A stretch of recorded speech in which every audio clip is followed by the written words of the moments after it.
everyone, welcome to another episode of Critical Critique. Let me just get myself sorted there. So yes, we are back again. Another week, another fun video to cover. I swear the music worked. At least swears his music works, even though it chooses to run away. Chooses to run away from him every stream. I will so make it work. We've got our lovely fellas in the chat. We've got 5-0 Magician of D here today to kick us off. So yes, we're doing good already. So today, sex is bad, Ellie. Sex is very bad. Yeah. Nretsew didn't see my naughty favorites just now. No, I didn't. I totally didn't. So yeah, so pretty much today we're just going to be doing. It's going to be a chill, hopefully a chill stream, because it's it's a pretty easy topic. It's pretty we're not doing anything super complex. We're just going to be going back to our good pal, Mr. What do we have like a nickname for this guy yet? I don't think we have a nickname for him yet. No, we don't have a nickname. But he was the guy that we covered when he. Well, he's crazy. He's of course the Christian. Yes. The Christian. I don't think he's Christian. I don't know, but he's anti the lewds, right? Because he did the whole fan a bunch of Christian video. Pastors for why sex is bad. No, there was another guy. No. That's the other guy. See, there's so many of them. They all kind of merge together, right? They're all kind of the same. No, this was the guy when you were telling us about how your redo of a healer. Remember that guy? That's the guy. Yeah. We're covering that guy again because he has quite a number of videos on his channel that are essentially just very nice short videos where he talks about why any form of sex is just unless it's missionary position for the sole purpose of reprocreation, you should not be engaging in any of any form of recreational sexual activity. Also, of course, isekai is bad because it sells you a fantasy, and I don't know. Oh yeah, we might come to that one. Yeah, that's another one on the list. We have another one from him that's very similar. Yeah, sex bad in the spirit of Twitter. Yeah, pretty much. I mean, it's very weird how you've got, no matter what side of the political aisle you are on, sex is bad, right? It doesn't matter. Doesn't matter if unless you have right. 12 wives and they can't talk back to you or whatever. Yeah, your 12 wives or your 12 what would be like the left wing equivalent, like 12 cucks. You've got 12 cucks. You have your one bull and your 12 cucks. Or the reverse. I swear that's like the perfect setup for some kind of like parody hentai. 100 girlfriends or something, but it's like 100 cucks. It's a girl and she's got like the bull and the 100 different cucks or some shit. Yeah, you got one guy and 12 wives, and then you got one girl and 12 guys. Well, no, it's not 12 guys. It's 13 guys because the bull is the main guy, and then the 12. Yeah, but all the 12 wives are all lesbian. That's the only reason why they're all lesbian. That's why they are staying together. They don't care about the guy. Yeah. See, I get it all figured out. See, this is what happens when we don't get straight into the video. We start cooking. So I guess we might as well switch over to the video before we go off onto our wild ass ideas for, DL site games, I guess. Hey, that was a secret he promised. I didn't know. I didn't say. No, I'm not. I'm just saying. I mean, there's a lot of weird DL site games that are fucking, crazy ass ideas like that. Like, geez. Right. So, the dark side of hentai. It's corrupting generations, Ellie. Entire generations. The youth. Yeah, corrupting the youth. Right. How many generations would it be actually? Like 2? I don't know, because you have to remember the Japanese have been horny for a long time. There's that famous tentacle, the famous octopus screen print. I have an actual. I did a little bit of reading, and Oh. that the actual reading of academic stuff and whatnot, and that image of the octopus, or that the wood painting of the octopus, is is kind of a victim of reappropriation Oh. of because that image is of an entirely different lineage than Arrow manga than we know. Well, obviously, there's like gonna be So, but degrees of it's to separation, say that I don't know. Curry is a no. What's the thing? What's the British thing? British thing. Tea. Tea in yeah, Britain. Tea is a British thing. but it's actually a China thing, right? But it's actually a China thing, or football or something, right? Yeah. And anyway, or yeah. tulips for the Netherlands, right? So what you're saying is that the Japanese appropriated themselves. They used an image that people know kind of looks like and said, yeah, that's right, even though it's a lie. So what is fuck it? Well, if we're talking about what is the real history behind the hentai wood painting, do you know? Because it I sounds don't know interesting. the actual history behind the painting itself.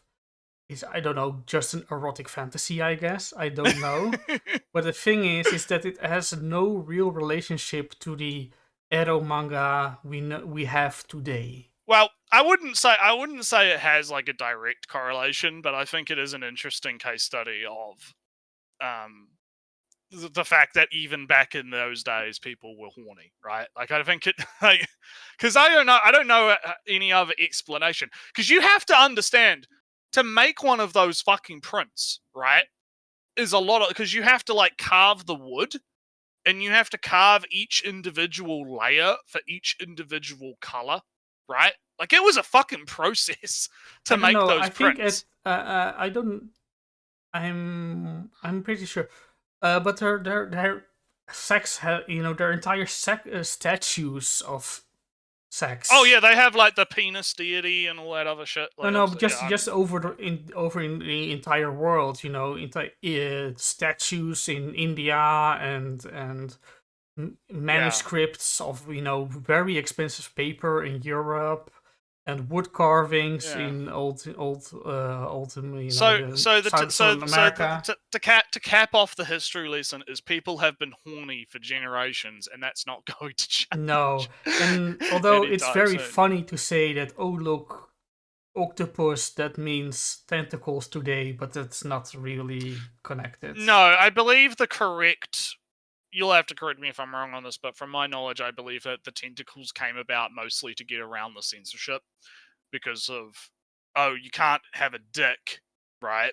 But you can have a tentacle, It right? is also just a very handy tool because you can have them constrained and still be very Yeah, visible. you can do a lot. You can do a lot with tentacles. So I guess we should do. Obviously, we have to do our own little bit of conditioning, right? There we go. Oh, that Our own, conditioning. our own little bit of conditioning, and have a little sip. And yeah, let's get right into it. Let's see how hentai is corrupt. We're all corrupted. Let's find out how. Hentai is no doubt one of the most popular genres of, if not the most popular as of. Well, I don't want to come in immediately and be like, well, actually, it's only really popular in certain parts of the world. I believe Russia is quite into their hentai, I think, last time I checked. It really depends on where you are. I think the more popular tags tend to be stuff like, lesbian, or I think there was a period of time where that whole step bro stuff was a bit of a meme, right, Ellie? Like, it Yeah. really is. It's not as cut and dry as just, oh, hentai is super popular. Like, it is popular, but it's not. I wouldn't say it's like, I don't know. What do you reckon? Well, it's. I mean, this graph shows that hentai is on the decline, so I don't know what he's going to say about Yeah. that. But Well, also, it's it seems to be a pretty solid, trend, right? Like, it kind of does, like, it's like a little dip because he's going from like but 2020 to yeah, 2022. It's not a lot, and it seems like it's stable for the past 3 years in this graph, right? So I don't know. And this interest is something of a 100% It's to a a very 0%. It's also a percentile thing. This graph doesn't prove anything. To keep it short here, right? Also, I don't. Let me have a look. I'm having a look. I actually have the. I got the 2023 Pornhub year in review right here. Yeah, but this is a Google graph on search. I know, but I'm gonna trust Pornhub statistics more than I trust Google's when it comes to this. Because here's the thing, right? If you're like, okay, so let me explain my reasoning here, right? If you're searching hentai on Google, right, there's also a chance that someone is just searching hentai on Google for other reasons other than to find hentai, right? Yeah. Possibly, right? Whereas with the Pornhub statistics, right, we can have a look at so the trends that defined 2023, the golden age, mature searches grew by 77%. And the second most popular category among men, led by mature cougar. It is the year of the MILF, apparently. Oh. MILFs became the second most searched term worldwide, while DILF terms, including muscle DILF, grew by 71%. This one's gonna make you cringe. This is great. Granny searches gained 132%. Sexy granny and hot. The people are yearning for the old age. They want that experience. I mean, the population is getting older, and I guess the generation that knows the internet and is getting older finally has. They're after people their own age. Yeah. They're after people their own age, apparently. So this is just a real quick side tangent, right? But so super size was number 2. So search terms for bigger, huge tits, huge cock, that kind of shit. Sex machines saw a Jesus Christ. The top trending search, Android, grew 1,689%. Android? Including terms such as Android cosplay and Android roleplay. Robot searches like sex robot and 3D robot grew by 304%. I could probably just link you the site. Probably be a lot better than. Yeah, but I don't have a real tool to show them neatly on stream. No! Oh bugger! But I believe all of you. Yeah. I'm just gonna quickly have a flick. I'm not gonna read the whole thing, but I'm just having a quick Yeah, just tell me where hentai is on the list. Yeah, that's what I'm looking for. Okay, so I guess we're wrong. I guess we've been proven wrong. Hentai is the most searched term in 2023. Oh no! Followed directly by MILF. So it looks like it's hentai, MILF, lesbian, Japanese. What the fuck is Pinay? What the fuck is a Pinay? Ellie, what the fuck is that? I don't know what that is. Anal, Asian, Latina, big ass, stepmom. Anime's up by 4 points. Threesome, ebony, massage, cream pie, big tea. Then it just kind of goes down from there. It's just all your normal stuff, right? Following hentai, second is MILF. It would be easy to theorize the population of this term could have much to do with the fact that many viewers on the Pornhub are straight men, but that would not do the data justice. Not only is it the third most searched term overall, but it was also the most viewed category of 2023. For men, it is the 7th most viewed category, but for women, it is the first. It seems that seems to signify no matter what gender or sexual orientation, viewers love to see two women getting it together. Yeah, That's Yeah, with let's keep lesbian. it on hentai though. Hentai is the most popular on Yeah. Pornhub, and I assume it's Yeah, been so kind of- so he's not necessarily wrong, right? So I have to take the L, right? Oh I have no. to take the L. Man, they've also got like a United States graph of like different states as Yeah, well. I Man, was going to say that he only shows the United States. I mean that's kind of fair, I that's the guess, alpha. if you keep That's your the focus yeah. on the United States, and the Pornhub I assume was also United States, or was it worldwide? What the fuck's going on over in Idaho looking for small dick porn? What's Oh, going on? What's going on in Idaho? It's also, of course, a measure of the most searched thing outside of the medium. It's kind of getting complicated when you compare Yeah. what's most distinctive about a place that's searching. It seems something. like the United States is also like the most visited. Like they visit fucking Pornhub the most, followed directly by the Philippines. So that's but there's quite a big difference between United States and everything else. So it seems like the United States is the main place the statistics. Yeah, are I mean, coming just from. there was I'm the one who is kind of extending this one. It appears that the Netherlands searched for Lapras as the most is the most searched Pokemon in the Netherlands compared to other countries. And that's kind of random, but is what happens when you do some medium distinctiveness, what springs out of the average more than the other countries.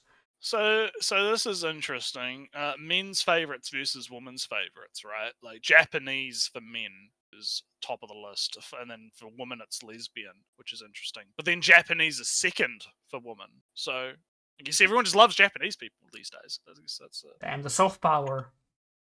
Yeah, that Japanese soft power. Very soft. The most searched. Yeah.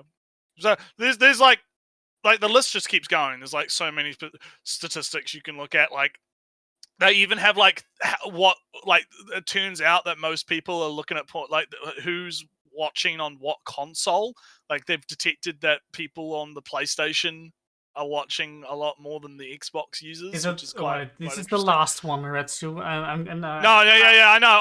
I'm gonna stop going on about it. But if you go to like is it in total numbers, or is it in percentiles? It's in percentiles. All right, that's all I want to know. I'm pretty sure, yeah, because it's like a pie graph, pretty much. It's just a pie graph of majority like 41.6% PlayStation 4, 40% PlayStation 5, 16% Xbox, and then other is 1.6, which is 3DS/PlayStation Vita. All right, move on, Nretsew. Yes, listen, guys, because I don't want to link it in the chat and get the channel banned. If you go to pornhub.com/insights, right? I'm pretty sure that's how you get to it, right? You can look at it yourself. Just look at the 2023 year in review. Yeah, 2B really putting in the work. Yeah. All right, but anyway, now that I've taken the L on that, this guy is not necessarily wrong that hentai is one of the most searched things. Let's get to 2022, with it being the most searched term in the hub in 2021. Hey. Oh, look, I jumped the gun super. Well, you were 2023. This is apparently 2021. Yeah, I think this video came out in like 22, so. Apparently, romance was a thing in 2021. I guess COVID. Yeah, which is interesting. Yeah, pushed a whole.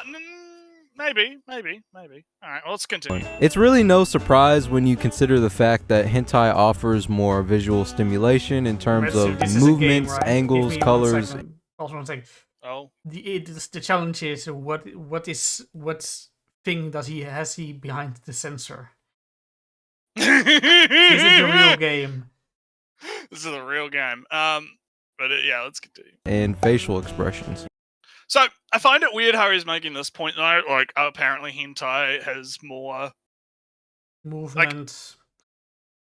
I mean, I don't know. Most modern hentai animations, right, are very bad. They're not that great. Like if he was talking about like, I'm going to assume he's using hentai as a catch-all term for everything. Yeah, right? because you have your independent 3D animation of 2B and stuff. That's not any. Let's do a quick. No, that's not published, right? That's not. No, it's like independent, right? It's Yeah, not like, let's keep it. yeah.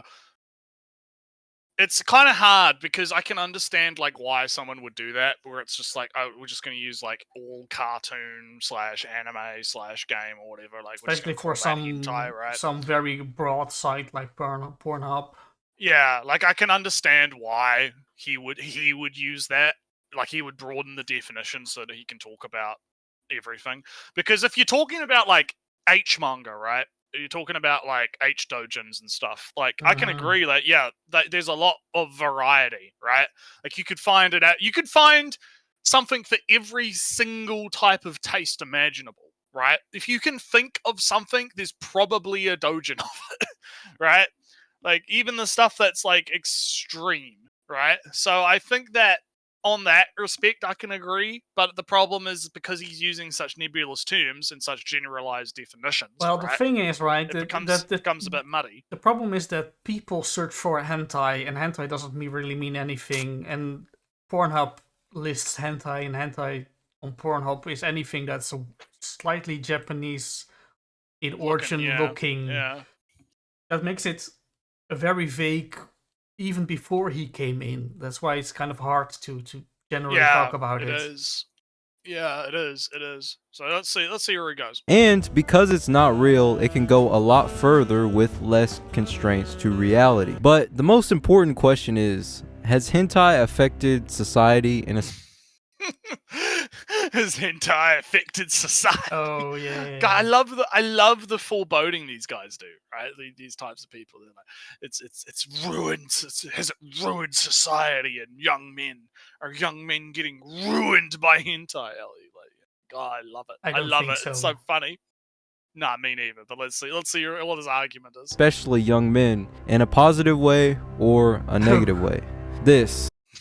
Does Nretsew, will he come to the conclusion that hentai has affected young men in a positive way?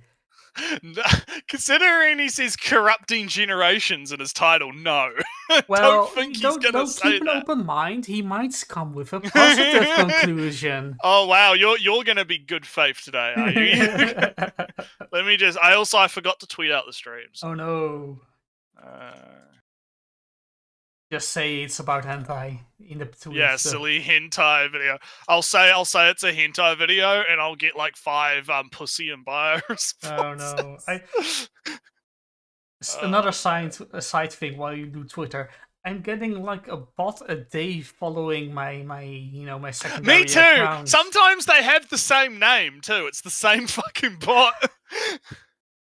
Really, I never had this before Elon took over, and now after Elon took over, I get just more and more bots following me every day. I have over 400 followers. It's terrible. Bots. Yeah, it's great. It's great. I love. No, well, I mean, I find it interesting how the bots evolve, right? Like you've had like now we've got pussy and bio and stuff. Oh man.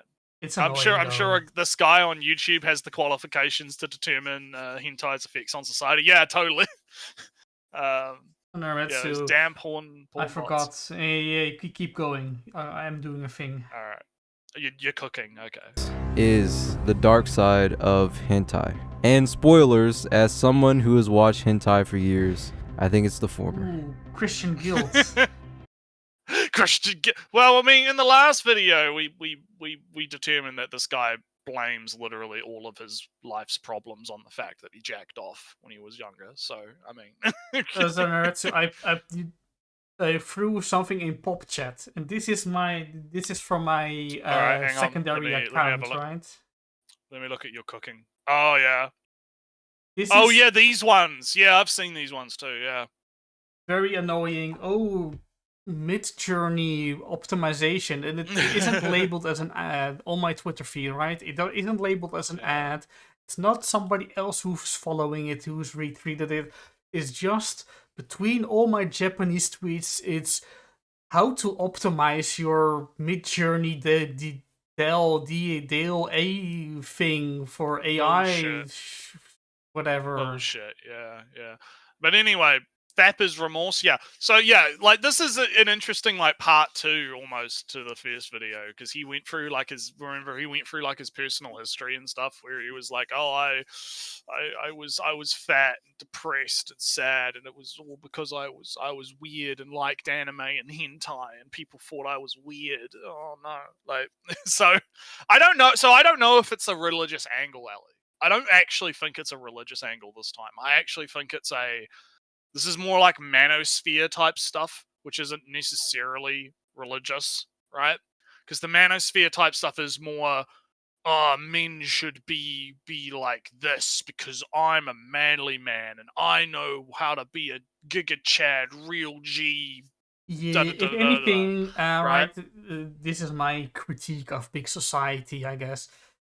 Is that stuff is more harmful to young men than hentai ever is. Well, and that's I actually agree with you, and I feel like the left wing of politics has done themselves a massive disservice in not actually having a counter to that, because the reason that stuff has popped up, in my opinion, and this is going to be another side tangent, right? But like the reason that Andrew Tate, right, the trafficker man that he is, right, became popular is because the left for the last like decade has done nothing but demonize men.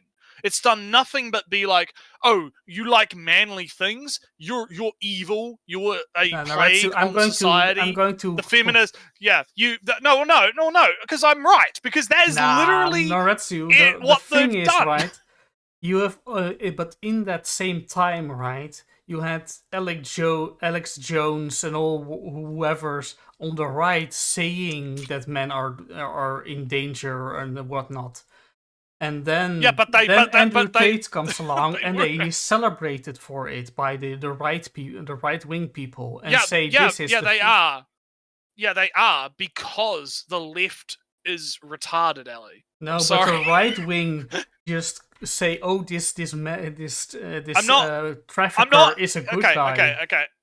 Well, hang on. Let me count, because I don't want to do this, because this is going to turn into a fucking he shed, she shed, left, right, who's more to blame, and that's not an interesting conversation, right? Because I think the interesting conversation is not that, but it's, okay, why did the right latch onto Andrew Tate and whatnot? And I think they latched onto Andrew Tate and whatnot specifically because he's providing a counter argument to the left-wing perspective of, oh, you're a man, you're evil, you have to be servile and subservient and be a cuck or whatever, right? If you display any masculine traits whatsoever, that's toxic masculinity. That's evil. That's bad, right? But right, then what happens is, okay, who's countering that? Who's saying no? There are obviously toxic behaviors that we need to kind of work out, but that doesn't mean that men are literally to blame for every single thing in society, right?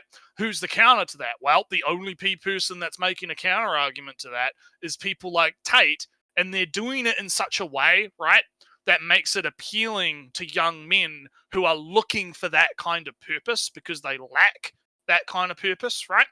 And it causes a lot of problems, right?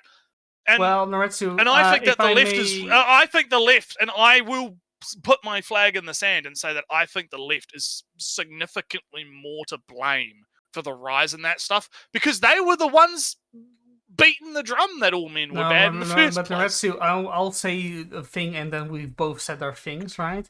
In that the right wing said, "Oh, we need we're kind of lost and we don't know what to do." And then Andrew Tate says, "Well, you just need to beat women." And then, oh damn, you just need to beat women. And then he speaks, "Oh, we need to promote this guy."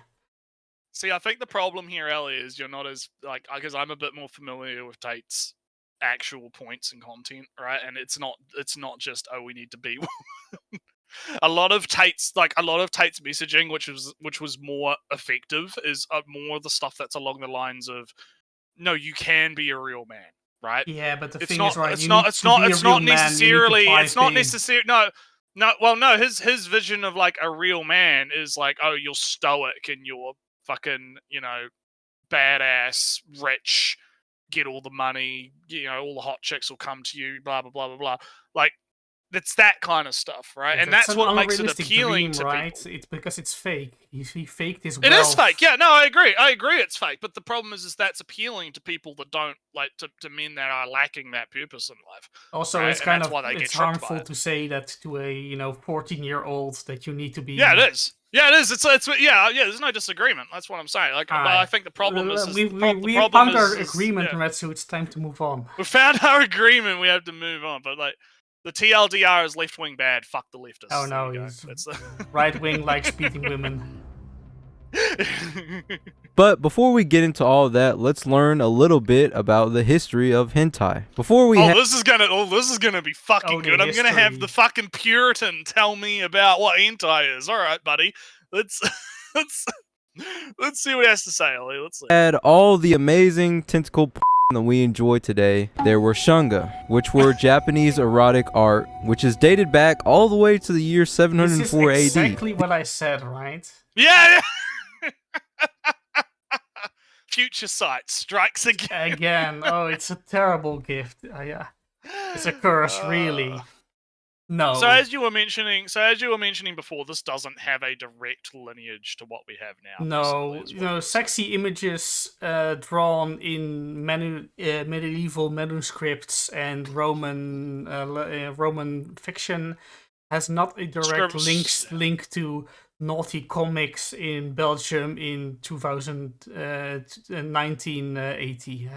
Doesn't have a lineage link between those. Right. So in the same way, these images don't have a real link to Eromanga today, because Eromanga today is far more based on Mickey Mouse and those expressive faces. Well, and it has its same lineage as what anime would, wouldn't it? Because it's directly, tied to that sort of thing, right? If you look back at stuff it would be more accurate to talk about stuff from like the 60s, maybe like 60s, 70s, 80s, right? That like would be you also have to consider like pre-war and post-war as well, right? Yeah. Like there's that whole thing. So it's kind of it's a lot more complicated, and I don't think we're going to get that kind of nuance and complexity from this guy's video. I think he's just going to say, look, Japan people were horny back then, right? Like, No, but you can also point, like I keep mentioning, European manuscripts, because what a European would draw today has no real link between what was written once in a medieval manuscript. Unless that particular person is directly, but it's not meaningful. But that wouldn't be. But that becomes like an individual level thing and not a totality so of the genre, right? History starts off wrong. That's the basis. Well, I don't want to stay on this point for too long, but I'm having a bit of a. You're going to have to help me with this, right? Mm-hmm. Because I'm thinking about music, right? And I'm thinking about how music. Like, sure, you can't draw like a direct correlation between, I don't know, Mozart and Metallica, right? Yeah. Like, you can't draw like a direct through line, but I do think that you can kind of say, well, you had like the classical era, and then you had the, Renaissance era, then you had all these different kind of evolutions of music and sound as technology and instruments and different forms of music have come about. I feel like you could do the same kind of through line with especially with art, right? Like, sure, you can't do like a direct through line maybe between, like, I don't know, Van Gogh and the surreal. Well, maybe you could with surrealism, because a lot of Van Gogh stuff was a bit more Starry Night. So I would say that the Eromanga today is kind of like jazz. Right. I mean, music came over to music was everywhere, also in Japan, surprisingly, with kotos and whatnot and their own music. Then in Amerca, they got jazz, and the jazz got imported all over the world, including Japan. And now Japanese artists use jazz sometimes. Right. That's kind of what I see as Eromanga. Right. I kind of get where you're coming from. I'm just, I think that the problem is the way that you're kind of presenting the argument, because it sounds to me like you're saying, oh, there's absolutely no, like things don't evolve, which I know is not what you're saying, but it sounds like, oh, everything that happened in the past, and like the medieval eras or whatever, had absolute, like, there was no evolution that happened that Well, like all right. caused So, changes in the within same the sense artwork. that people say that ancient Greece is the birthplace of Right. democracy, that's very much a stretch. The democracy of Greece has no real lineage towards our social democratic democracies of today. All right, well, I'm not gonna approach it, but I don't know. Something doesn't feel right with your point. That's all. I can't quite articulate it though. But anyway, let's continue.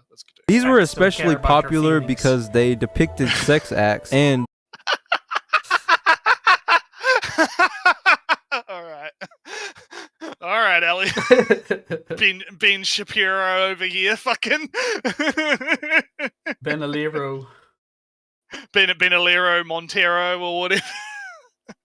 Okay, let's get back to the video. this was in a time where sex was considered taboo to talk about. However, as time went on and it became more and more popular, the shogun came in and started handing out harsh penalties to anybody who published these shunga. It became so bad that all the books had to be personally approved by the city commissioner. And can you imagine? That would be the best job.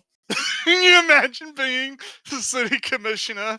I And think it's it like, would be just. I need you to approve my hentai dojin. I drew the shogun as the Giga Chad, fucking the other shogun who is the beta. Please approve my artwork for the shogun. At some point you'll just start accepting or refusing everything you see. It kind of sounds kind of It like would a be boring. fun. No, I'm just imagining it would be so fucking funny, right?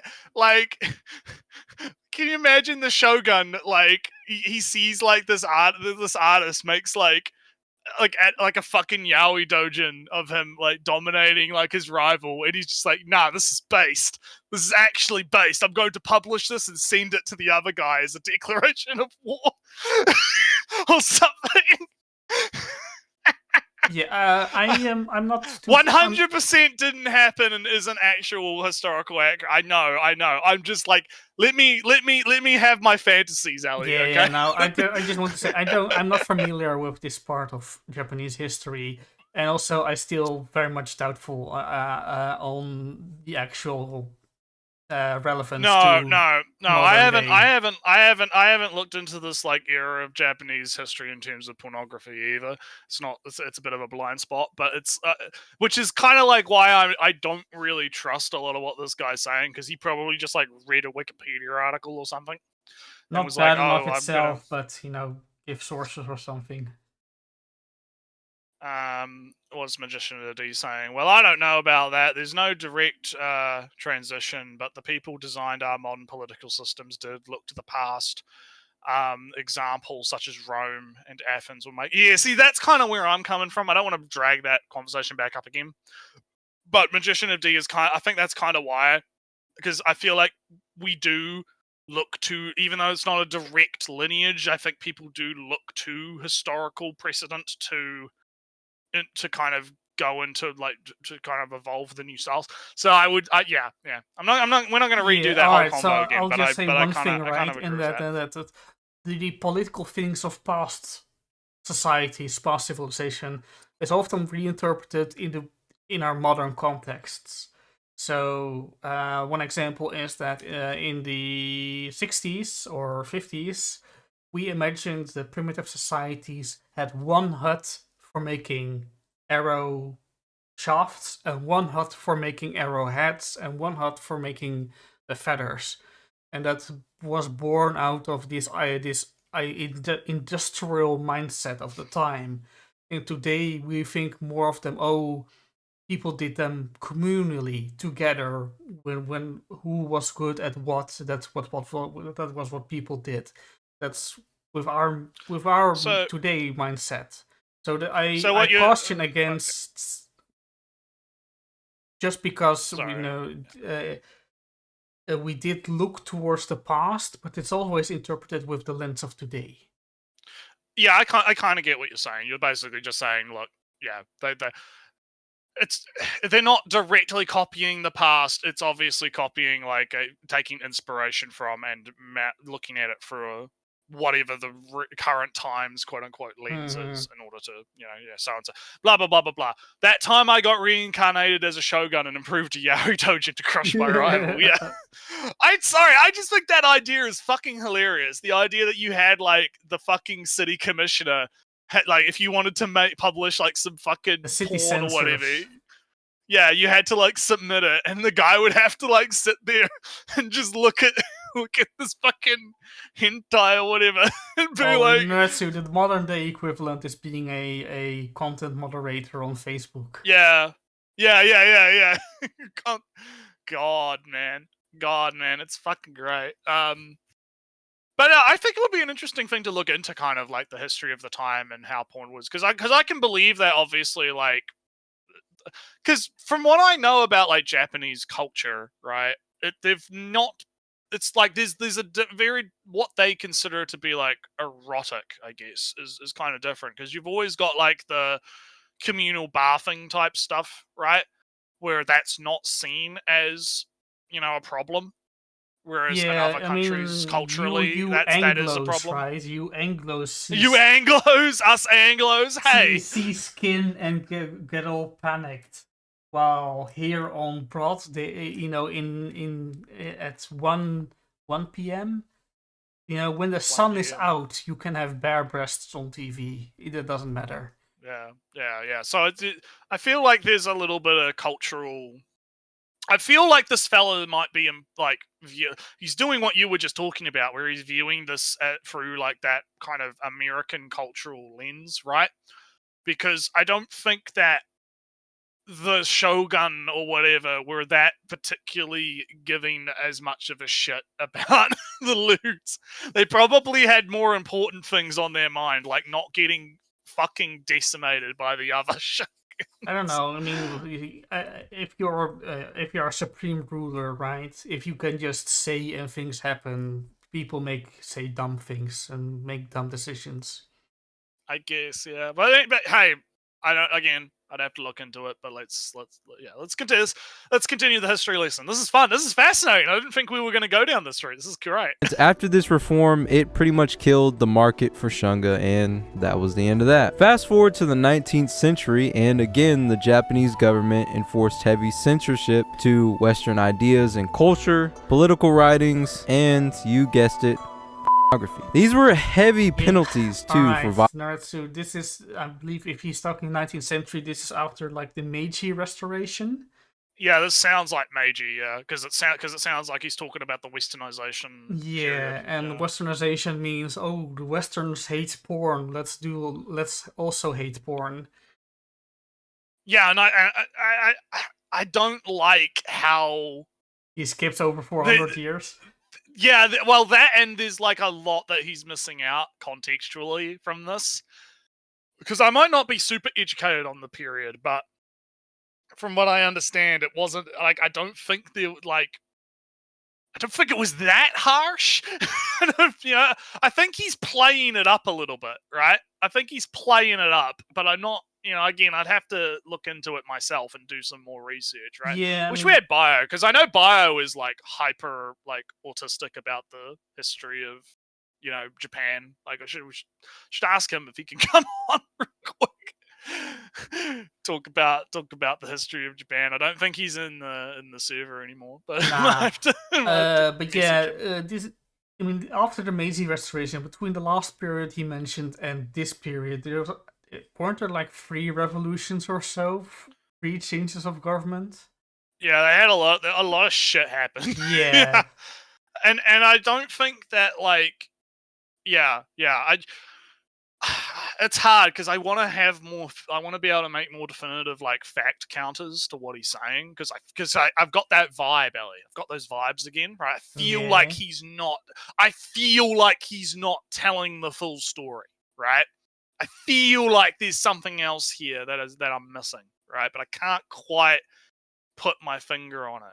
Really, I'm gonna have to talk to Bio after this because he might be able to shed some light on it. You But have the ability to make community posts.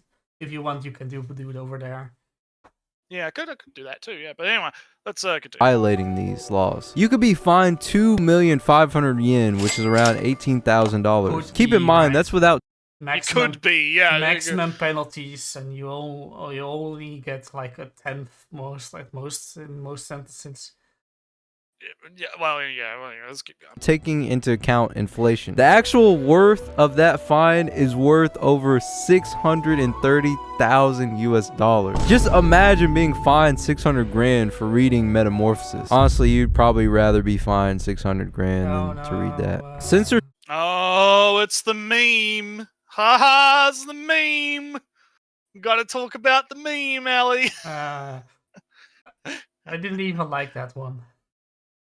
I thought it was alright. I think it was great. I mean, I don't know if I'd say it's his best work, but it's definitely like, I can understand why it took off, because obviously the subject matter and the fact is, like, I can't remember where he said it, but he like, I think it might have been in the interview he did with Trash Taste, but he did talk about how like he wanted to kind of make it more of a realistic-ish type thing, and he was kind of basing it off stories that he'd heard locally, because I think something like that, of that kind of thing. So it's like, it's not necessarily a, like, obviously it's exaggerated, it's not like real life exactly, but it's supposedly very, like, he wanted to give it like that air of authenticity, right?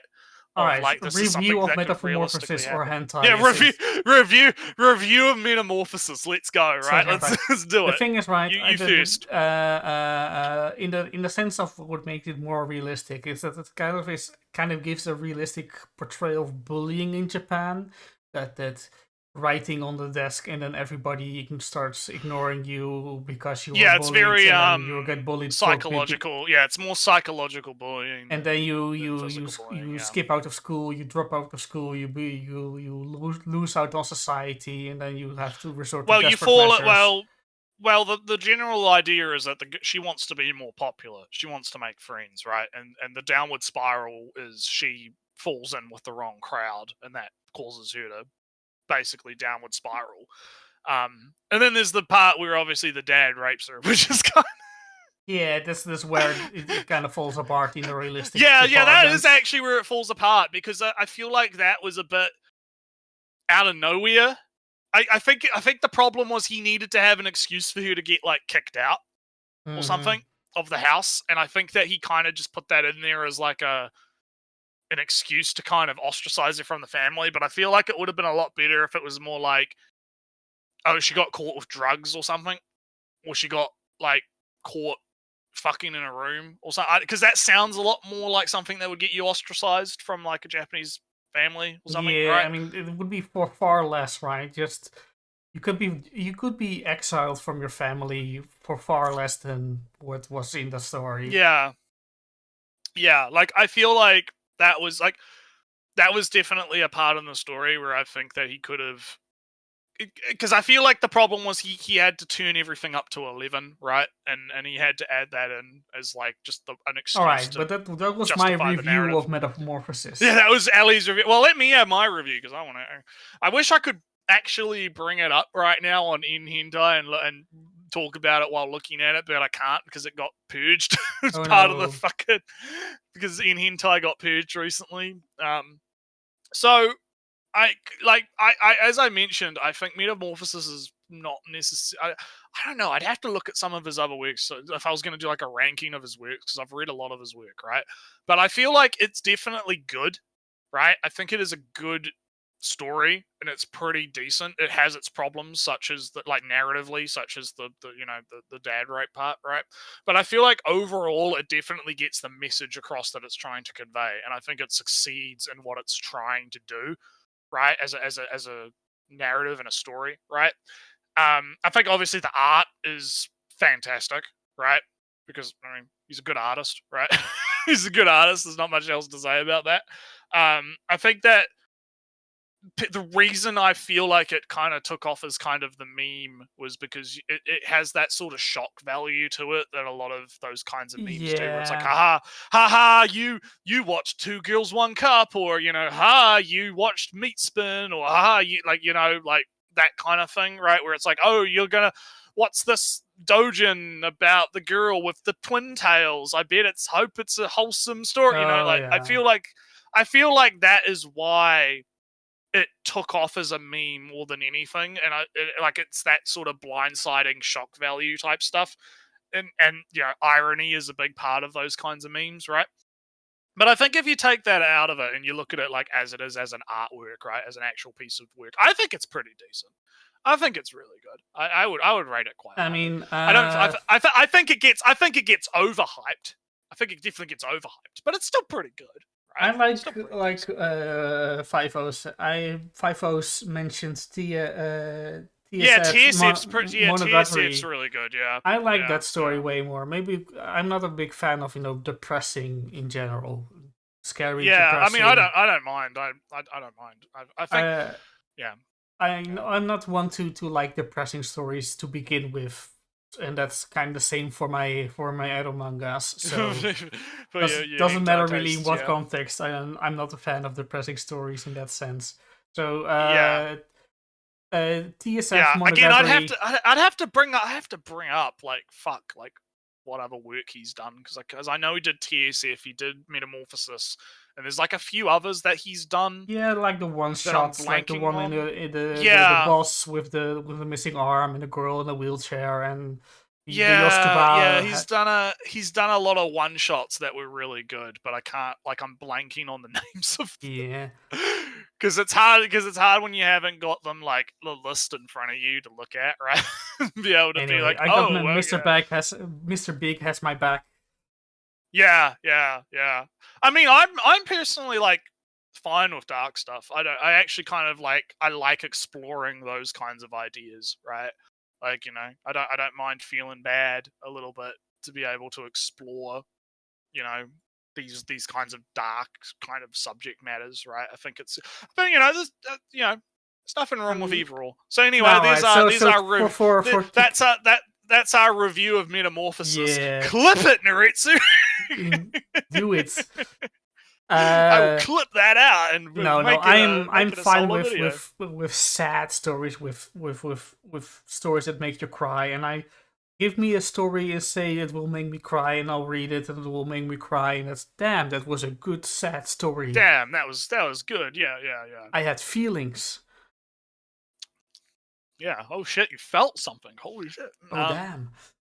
Yeah, so Samu's arrived. The dark side of hentai. We're doing the dark skin tag. Oh man. But so you don't need to censor yourself here. I'm not. No, you don't. Well, I mean, it depends, because you know how the YouTube chat likes to hide shit. I keep fucking forgetting. I have to switch to live chat so I can see everyone's messages.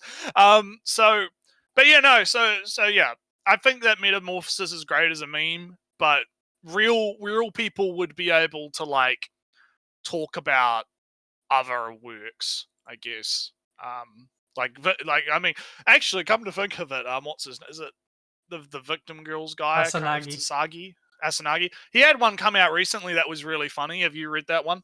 Yeah. It's because he references. It's basically, so the plot of it is basically it's like a self-referential art. What would you call it? It's kind of like a parody of the industry in a sense, where he actually references a lot of actual artists, like 774's in there. There's a few other people in there that are like the big names, right? And the whole idea is that you have this girl who's like a fan of this fictional artist, right? And so she copies his style to become big herself, and he's pissed off at her for copying him, but he doesn't realize that she's a massive fan. And then when they realize, they kind of go through this whole big thing where she ends up becoming like a slave to him and stuff, and it's really good. It's actually really good. I want to see if he does a part 2 with the other chick, because there's another chick that comes up later, like the friend of the chick, right?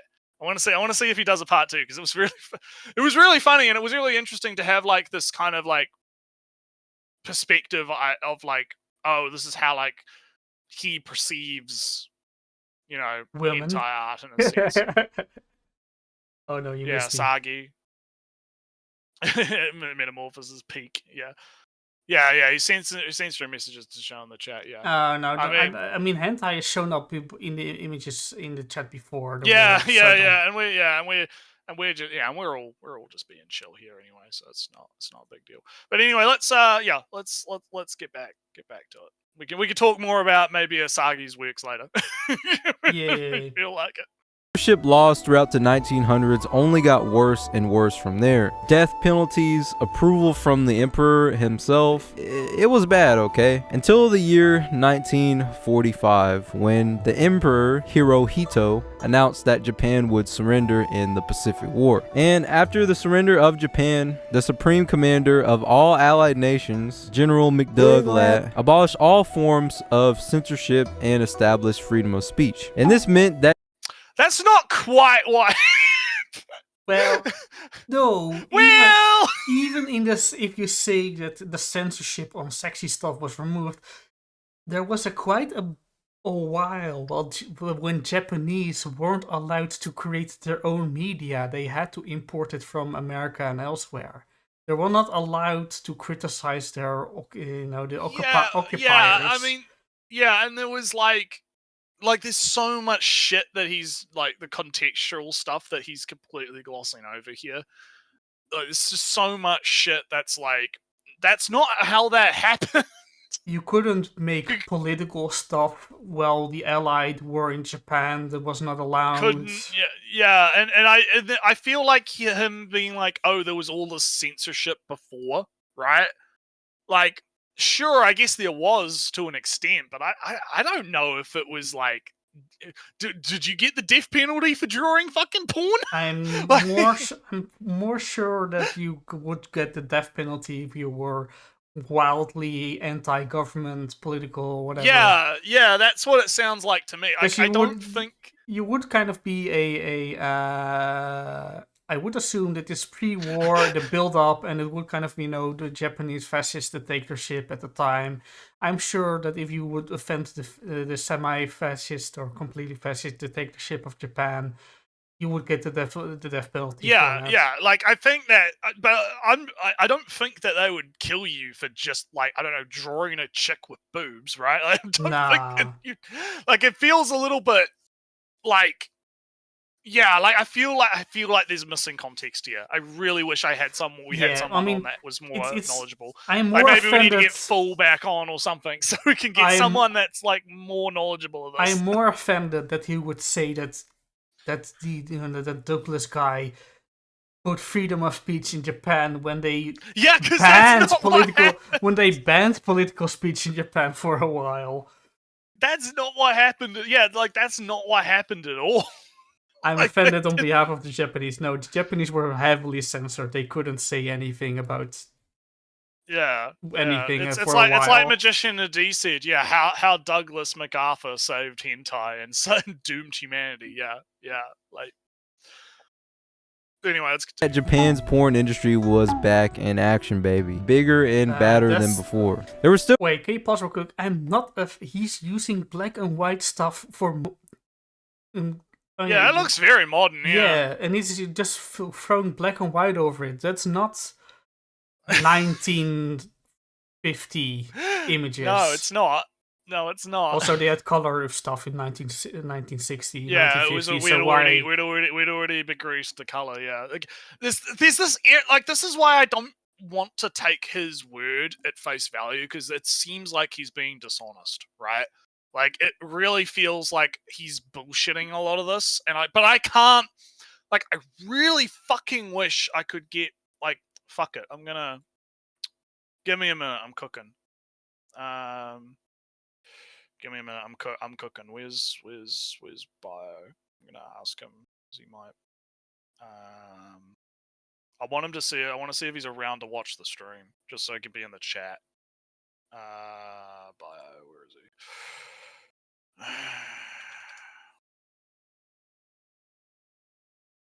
Oh, you're actually atting him. Yeah, I'm actually DMing him right now. Oh no.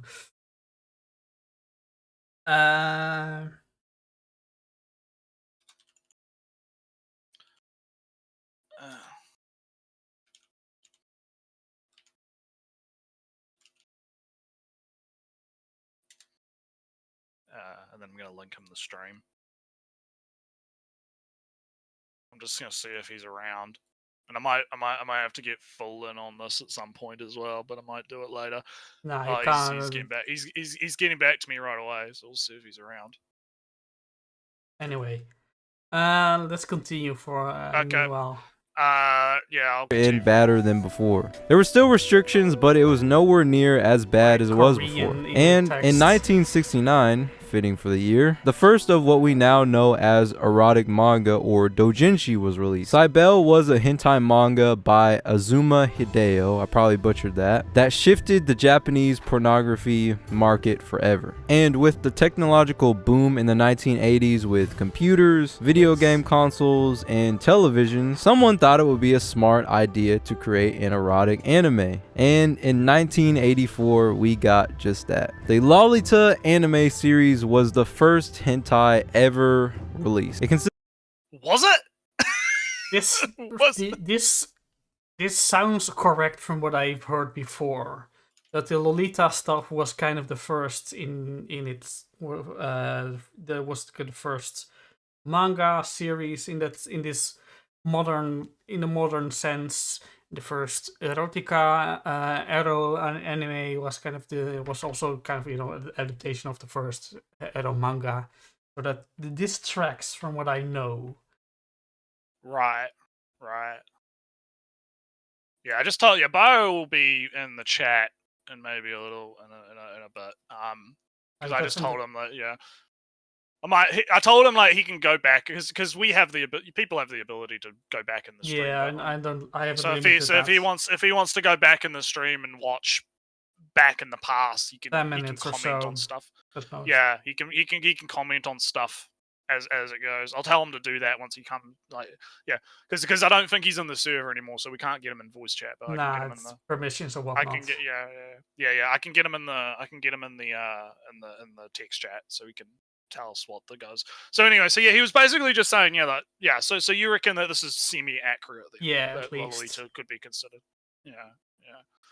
Because and that kind of tracks because again I get the feeling that this fella like read a Wikipedia article and he's just kind of regurgitating it, but he's also like I feel like it's weird. I feel like he's leaving out a lot. The thing that bothers me is that in the 400 years he skipped over, at least those censorship laws must have changed in that time period. Yeah, and I get it. It isn't important in the grander scheme of things, but even mentioning it existed 500 years ago wasn't important for the story. So why have it at all? Really? He really should have started after the World War II. He could have started here, right? Lolita magazine, Lolita animation. That's the start. Yeah, he could have started here, or he could have started like after World War II. I think would have been a much better idea because he's wasted like a good third of the video on this. Like we're like 3 minutes out of 8, so he spent quite a lot of time. So let's continue. Let's see what he consisted of 6 episodes, which depicted hentai scenes with Yuri and BDSM. What's behind the censors? This one is too easy to guess. You don't. This one is too easy. Yeah, you're not getting any points from it. Guess, yeah. Although very interesting that he apparently downloaded it and edited it and now showing it into the video. Edited it into the video and blued it. Yeah. All with lolly character. And for those of you who don't. If he's going to massively object to it, then does he not consider himself? It's the lolly. Yeah. Oh, it's the lolly. Oh no. No. Yeah. Lolly refers to like a prepubescent and childlike girl. It's kind of interesting and disturbing knowing that the first hentai was based around lollies, and something we'll come back to later. As I oh boy. We're in for a fun time, Ellie. No, I just I heard the issue of him cutting out his breaths again between lines. Oh, lovely. Lovely. But on the whole lolly thing, right? It's like Nretsew, it's it's a normie thing to say. I'm not bothered by it. Just like, video game violence. You can, if a parent walks by while you're playing Mortal Kombat, you go, ooh. Well, it's because they don't understand that there is a difference, right? There's a big difference between Lolicon type stuff and actual stuff, right? Yeah, but There's even a still, separation. I'm not necessarily bothered because it's kind of normal to be bothered, just like you could be not bothered by having I don't super know. violence. I don't have a problem with him being. I don't have a problem with him being bothered by it. What I have a problem with is that he probably hasn't done he even hasn't done the research to understand the distinction. Because Joe's his video on the Lolicon stuff is really good because he goes into the history of it and the distinction, and that there is a distinction between the fictional and the real, right? And that was even as far back as what time frame this fella's talking about. It was something that was talked about by the creatives of these things, right? Mhm. So if he's making this video to give the history lesson, but he's going to frame it around not having the distinction, that's where I have the problem.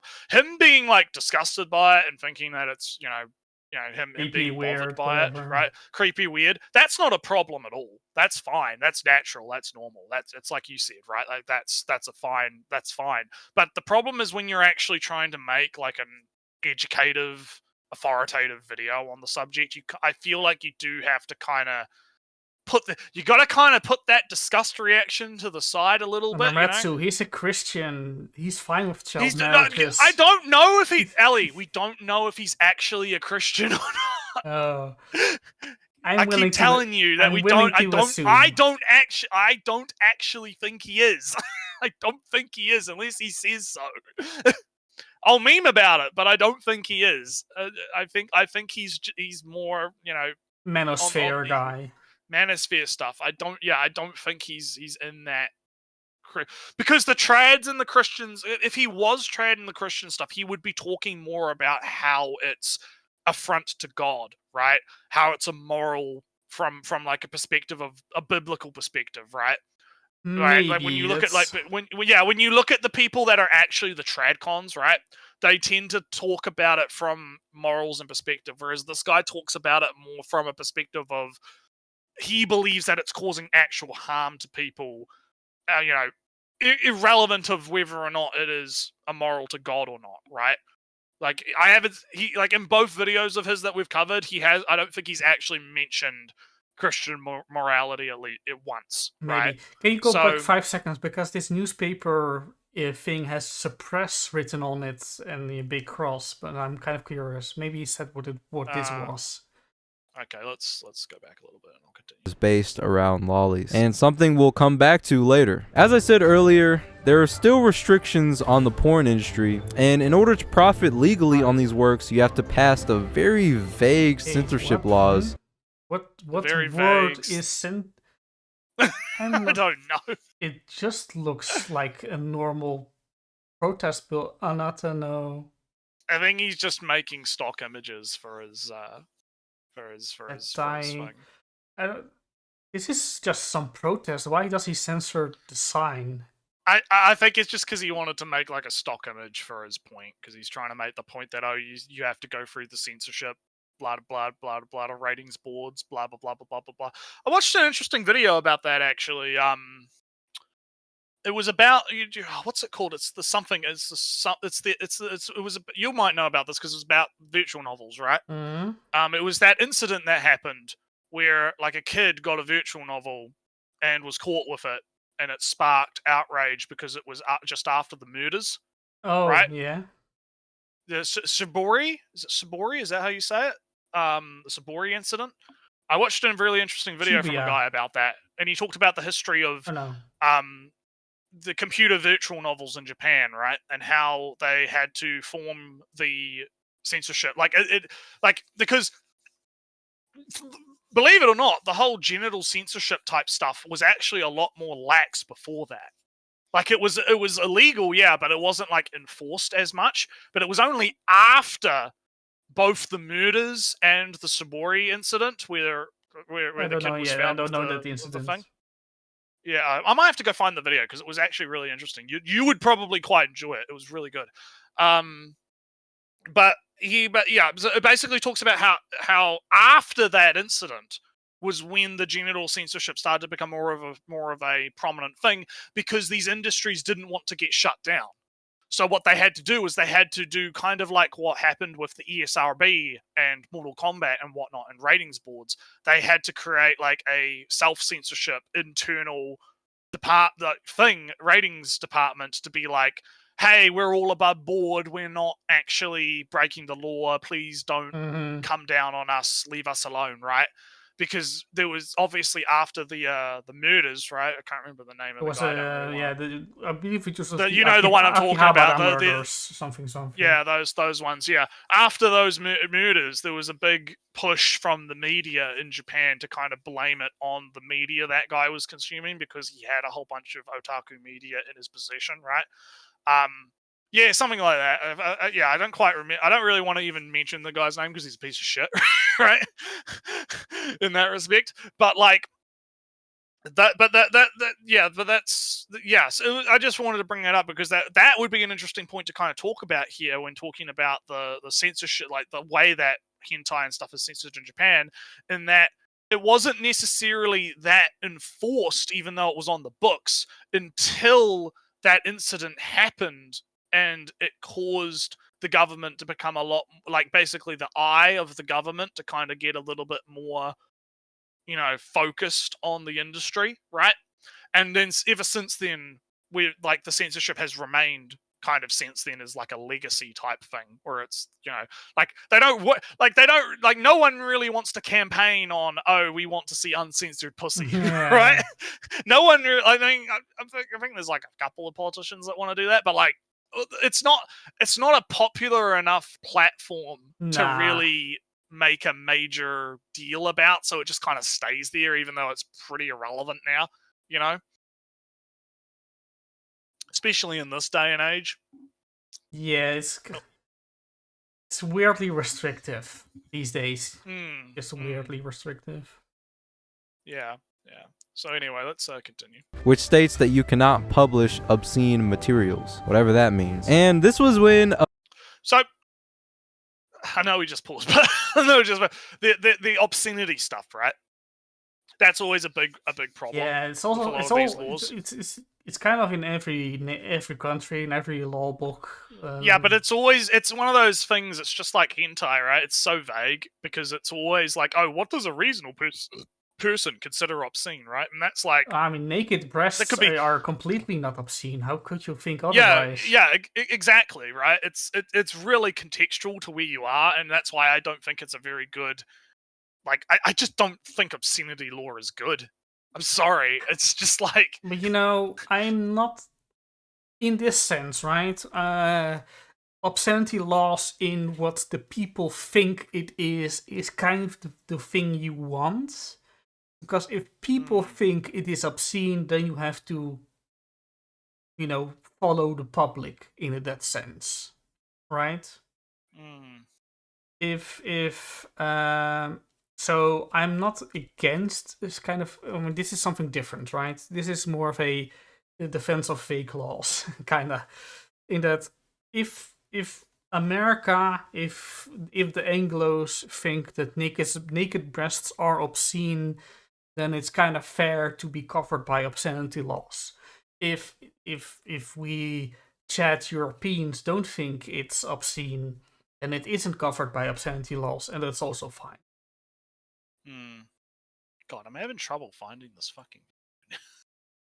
I'm gonna have to go and have a big look later. So, but yeah, no, yeah.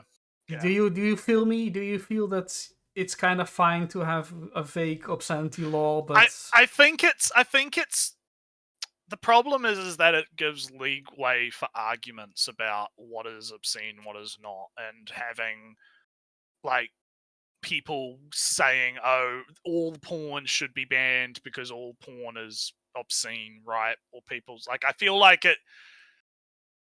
I don't know. Yeah, but I you, can then you kind then, of then see. you I can. have to. I can. I can kind of see where you're coming from. That it has a little bit of utility, but at the same time, I'm not sure if the benefits. Yeah, but outweigh the otherwise you possible have negatives. you get weirdly specific laws. So like no genitals. So Yeah. genitals are banned Yeah, forever because even if society changes and don't think of it as obscene anymore, then Bio is watching the channel. Hi, Bio. Yeah, Bio. If you go back, like, I don't know, half an hour. Like, I'm looking at the time. Yeah, go back like to negative. Go back to negative 44 minutes and watch from there, I don't see and then him in get back chat. to us later.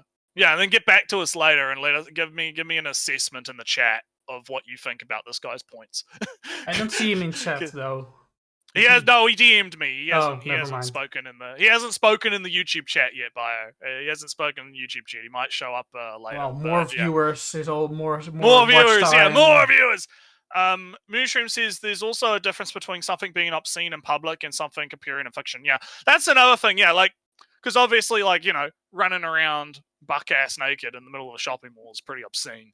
But if you're naked inside your house, it's not, you know, I feel like there needs to be like more emphasis on the idea that as long as people are doing stuff in the privacy of their own homes, you know, who cares? Who gives a shit? Yeah, right? but who gives a shit? You know. But I guess I was just arguing against specifying what is obscene in the law, rather than just having, you know, the people decide what is and isn't in that sense. Right. Because right. what Also, I think, I found that video. I'm going to put it in the pop. Yeah, go ahead. Watch later. Because, you know, genitals are censored in Japan, and they will keep censored in Japan even though people don't think of it as obscene anymore. That's kind of the problem that I think you run into when you do what Japan does. It will never get abolished. It'll never get abolished. Yeah, I get what you mean. Yeah. All right, let's continue. A very clever man, Toshiya Madea, again probably butchered that, thought of the genius idea to create hentai with the use of monsters, and thus was born Tentacle Hentai. That's right, censorship laws are the reason why hentai features robots, monsters, animals, tentacles, all of that, with the reason being that... Sorry, I was distracted. There you go. Sorry. I'm off my game today. Yeah. No, but that Lolita anime that he showed, right? The animation already involved tentacles. So what's the timeline here? This is a critique of the video itself, mostly, because he already showed tentacles in that sense in the video, as in the first animation. So when did this guy come in? Yeah, and I don't really think that. Yeah. So I'm not totally convinced that because this guy had monsters and whatnot, that's the reason why this still exists today, right? I mean, it caught on, but was that the reason? I don't know. I don't think so. Like, you'd have to dig into it a bit deeper. Like, you'd have to really like look into the history of it a bit more. And I feel like this guy hasn't looked into the history of it a bit more. Like I said, it sounds like he's just reading Wikipedia. Like, it sounds like he's just like, he looked at the page and it's like, oh, that guy showed up as the guy that did the thing, so I'm going to talk about the guy who did the thing, right? Or I honestly think that there's a lot more. I want some big sources. I want some names. Yeah, we need some sources and we need some like actual history here. And I find it really weird how a video that's supposed to be making the point that hentai is like corrupting the youth or whatever has spent a good half of its runtime just talking about the history, right? You would think more of, you know, psychological studies and changing behaviors and whatnot, and the history doesn't really matter in that sense. And that's what I thought. That's what I thought we were gonna get. I thought we were gonna get like, you know, that kind of stuff. But now we're getting, you know, like a pretty botched history lesson that seems to be a bit dishonest, and we haven't actually gotten into like, okay, how is this affecting men, right? Generations. Also, Samu figured out what Ellie's profile. Oh no, I believe I mentioned it before. No. My history is that I played it a long time ago, and I hang out in that Discord, that is kind of remastering the game. It's porting. Yeah, I've played a version of it that was floating around a while ago. I don't, probably one of the older versions. I don't know. It's hard to tell because there's been like a lot of offshoots of it, hasn't there? Like there's been a lot of different there's only projects. been like 2 offshoots at most, and only 1 really. But yeah, I played the game a while back, and I kept up with the updates for a while. Then I dropped off for a couple of years, and now I'm in the Discord. That is, like I said, porting it over to a more modern engine because, as you would guess, it was a collaborative project in an old-ass engine. Yeah. The code is stuck. It's just the code is fucked. Yeah, it's stuck. It's a web of 1,000 threads going in every direction. You can't pull or snip in any direction, otherwise the whole thing falls apart. So the thing is ported to a modern engine with modern triggers, a modern event scripting, and all that stuff. Right, so, like in 5 years or so, it's in the modern engine, and you can actually make new stuff without it falling all apart. Yeah.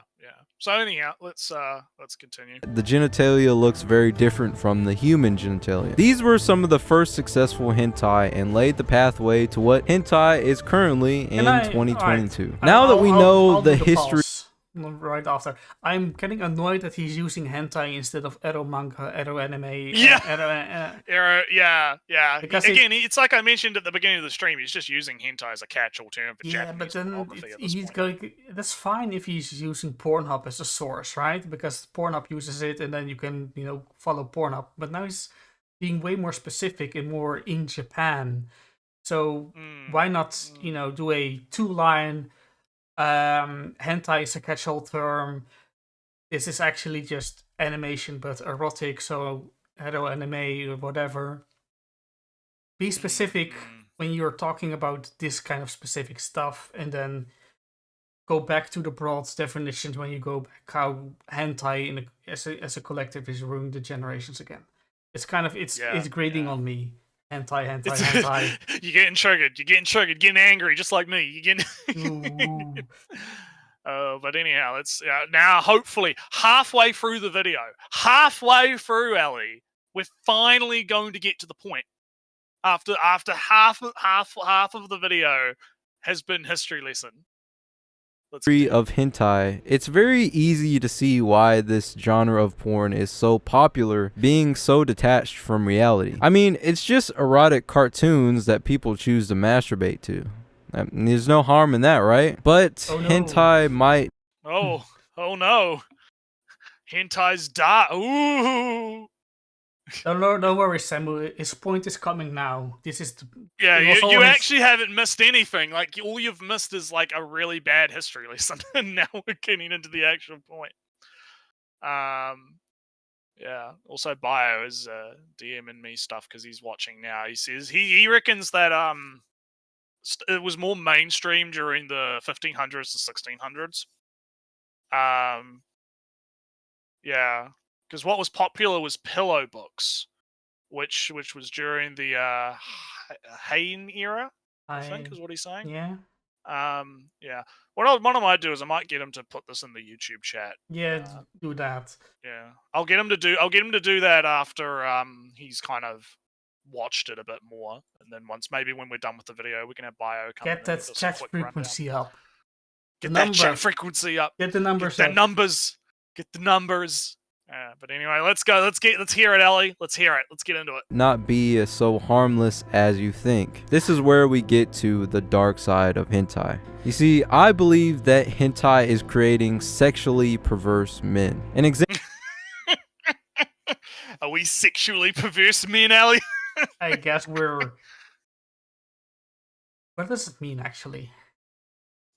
Sexually perverse? He just means like we're I don't know. Like that's a good point, actually. What does he mean by that? Like, does he just mean they like porn, or like are they creeping on women? Like, what do you mean by that? Let's keep going. Example of this sexual perversion is lolicons.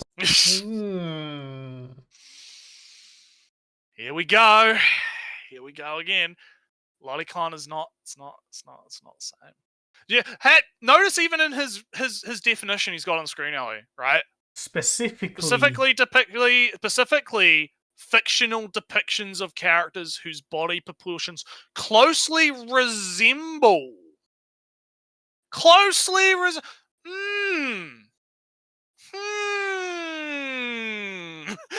Yeah, I mean, I think the more important part is that specifically, right? So it's not, it's only fictional. That's kind of the definition. Yeah. Like it's not. It tends to not be referred because the Japanese have their own word for actual, Yeah, PDF although files, it is, I do have to say, right? If don't get angry when anime translates lolicon to pedophilia, because in Japan, in actual Japan, people will use it as such, right? Not. It depends, because I've seen a pretty good thread from a translator that gets into this, and he says that no, it's not. It's not actually a good idea to translate it as pedophilia because there's a difference in the there's a difference in the intent and the severity, right? Yeah. Typically when it's used, because the issue is that we in English don't have it's not like we have light PDF files, right? Like we don't have we don't have like a casual word for it, because the word PDF file, and I'm going to keep calling it that because I find it funny, right?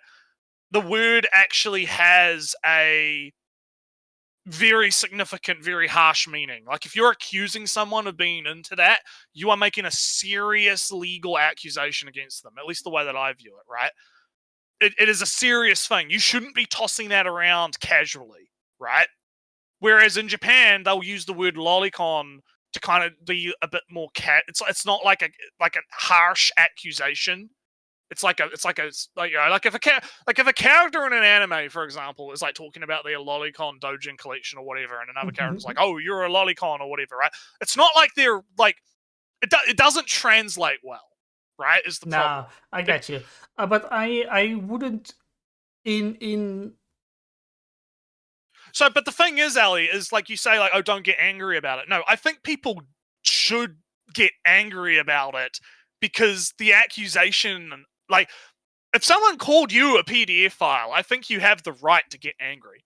I think you have every right to be angry. So I think that the insinuation. Well, hang on, no, because I think the insinuation that Lolicon translates to PDF file, right, is making the accusation, and I think people that are into it have the right to get angry about that, because you naturally should be disgusted by PDF file stuff, so being accused of it, right, should make you uncomfortable. It should make you be like, no, fuck you, I'm not a fucking PDF file, right? Yeah, a playful pedo accusation from Mushroom.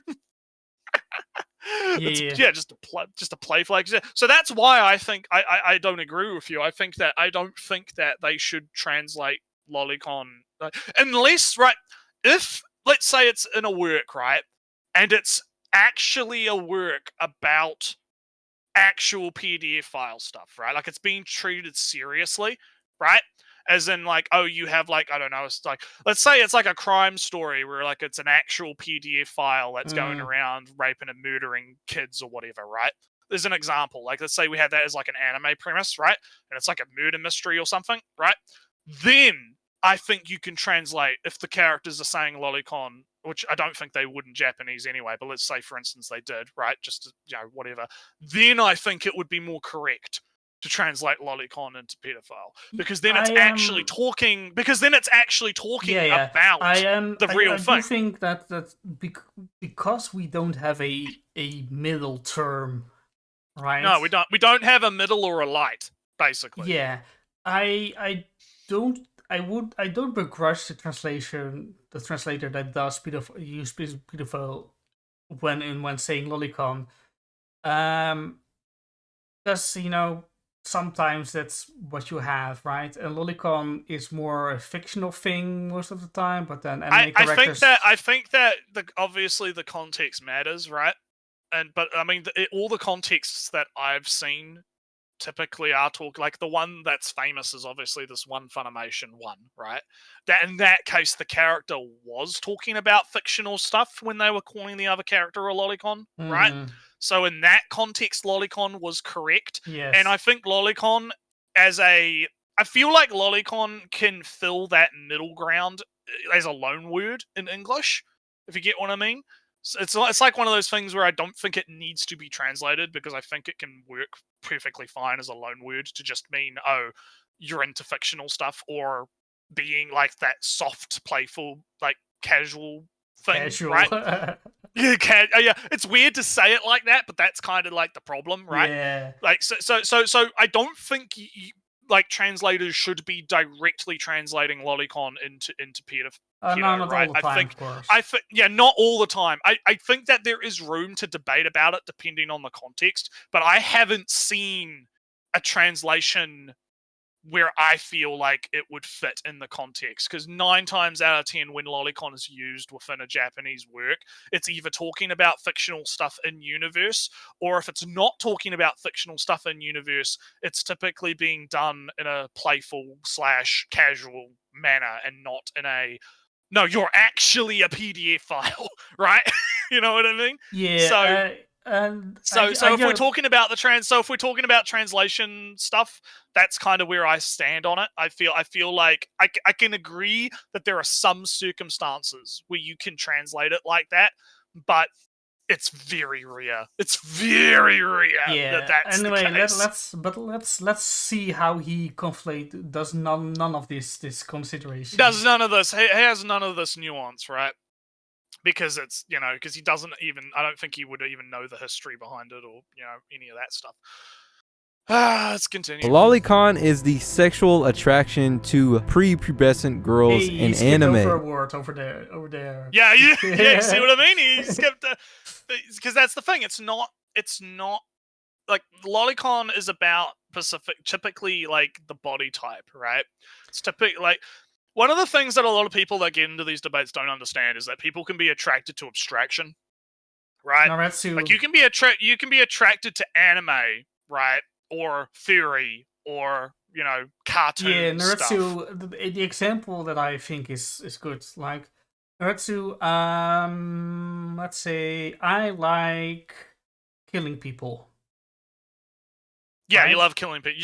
You're a mass murderer. Yeah. But I only like killing people when it's fake. Yeah, you only like killing people in the video game. Yeah. I only like fake killing people. That doesn't give me any incentive or proclivities towards killing people in reality, because it's the steelman of the alternate argument, right, is that a lot of the time these people, like, well, I say these people, but I'm generally referring to like the nebulous arguments on the internet about this, right? What will happen is you'll have people counter your point with, but sex is different though. Oh yeah, I've seen that before. Because for some reason they think that there's apparently something magical about like sexual attraction, and so it's like this mystical kind of thing where somehow it's different to other forms of stimuli for some reason. And I've yet to see any evidence or proof of that at all. I have heard of a quote, kinda a story. I've heard of a story, and I think it's fake, but it might be true, and I'm going to say it because it's kind of related. In that, in the 16th, 17th, or 18th century, when Jack the Ripper performances were popular, and then the actor was a super convincing serial killer actor, and damn, he's really like a serial killer, and then somebody got killed in London, and then the police investigated the actor. Because he was such a convincing serial killer actor, he must have had some. He must have done it. Yeah. He's suspicious, at least. If he's such a good actor, serial killer, then he must be an actual be able to actually be serial killer. This is I suspect this story is fake because it's it sounds kind of made up. It sounds kind of made up. But this is what I mean with I don't like killing. I love killing. I hate killing. Yeah, I feel like there is a different and that's why I make the distinction between Lolicon and actual PDF file stuff, right? Because I think there is a I don't think the people into Loli are necessarily into, and I've probably said this before. I don't think they actually are into real kids at all. At least a vast majority of them. Now, could there be some actual PDF files that also enjoy the Loli stuff? Yeah, absolutely. That's probably the case. But then at that point, you're getting into a chicken and the egg argument where which comes first, right? And then it becomes, or there's so much terabyte of this stuff and so many people that. Yeah, and it becomes but so that's why it's like there's no point in like arguing. How with many that, school shooters have there been since everybody plays How video many? game Yeah. with Oh, guns? there was the one shooter in the movie theater for Batman, and the guy loved the Joker. Does that mean that the Joker is responsible? You know what I mean? Like, 10 million people have seen the Joker in the movie, and one person. Why haven't 10 million people killed people because of the Joker? But to get back to the whole like sex is different argument, right? Again, I've seen no scientific evidence to suggest that there is some massive difference between sexual, arousal / urges / whatnot, and any other form of stimuli, right? I have not seen any link between Lolicon and actual crime. I've not seen any link between, in any form of that, right? Like people women, like one of the more popular genres of fiction that are erotic for women tend to be very rapey, right? There's some older statistical evidence. I don't know how true it is now, but there was some studies that suggested that women have rape fantasies a lot, right? Does that mean that they want to get raped in real life? No, I don't think so. I very much doubt they want to get raped in real life, right? And I think people kind of I think people don't really understand that there is a distinction between fiction and reality, and that people can be attracted to things in fiction, and that doesn't translate into liking something in reality, right? And it's very annoying to get into debates online with people about this, because there's a lot of because understandably there's a lot of elephant going on because kids are involved, right? Because obviously everyone wants to protect kids, right? Everyone has a natural disgust reaction to protective. Yeah, and people have a natural disgust reaction to PDF file stuff, as they should, because PDF files are fucking evil shit, right? It's natural, right? But I think that when we're talking about the fictional stuff, I feel like it's when you mix these two things together, I feel like it does more of a disservice to the real life, like the severity of the crime in real life, right? Yeah. Well, let's move on, because we've debunked. I have a sneaking suspicion the rest of this video is just going to be him going on about Lolicon. It's going to be annoying. He'll say some woman demeaning, etc. Fantasies. Well, yeah, that might come too. That's yeah. All right, well, let's see what he has to say. What exactly does that sound like to you? Hentai is a gold mine for people who are attracted to little kids. And it's no surprise when the literal foundation of hentai, the first hentai, was based around lolis, which is literally CP. Sexual. Oh, see, it's literally CP. He just downloaded this stuff. He downloaded the literal CP. Yeah, like that's the other thing that I hate about these people is like, listen, guys, if you actually think something is CP, your natural reaction should be to 1, be absolutely disgusted by it. 2, report that shit to the authorities, and C, burn your fucking hard drive, right? You want to make sure that shit is nowhere, like on any, like even if it's like cached in your browser or whatever, like you want to format that fucking hard drive, right? Like, if you actually thought it was actual CP, that's the reaction you should Also, have. Mr. right? Big is very right in that he's actually showing it on the YouTube, on the mass. Yeah, exactly. It's like you cannot say that it's CP if it's. Oh, you could just show it. Would he? You could just have Boku no Pico on fucking YouTube and show it. If he It's not a actually problem. think it is, does he, grab an actual, I don't know, actual video file and just show the non-sex part on YouTube? Oh, Yeah. that's fine. I have it It's from fine this. because I have it. It's very much CP, and I hate it. But I'll just cut out all the sex parts and still show it on YouTube. That means it's fine. yeah. Like I hate like I these people are so fucking weird. I with this wouldn't shit because I wouldn't.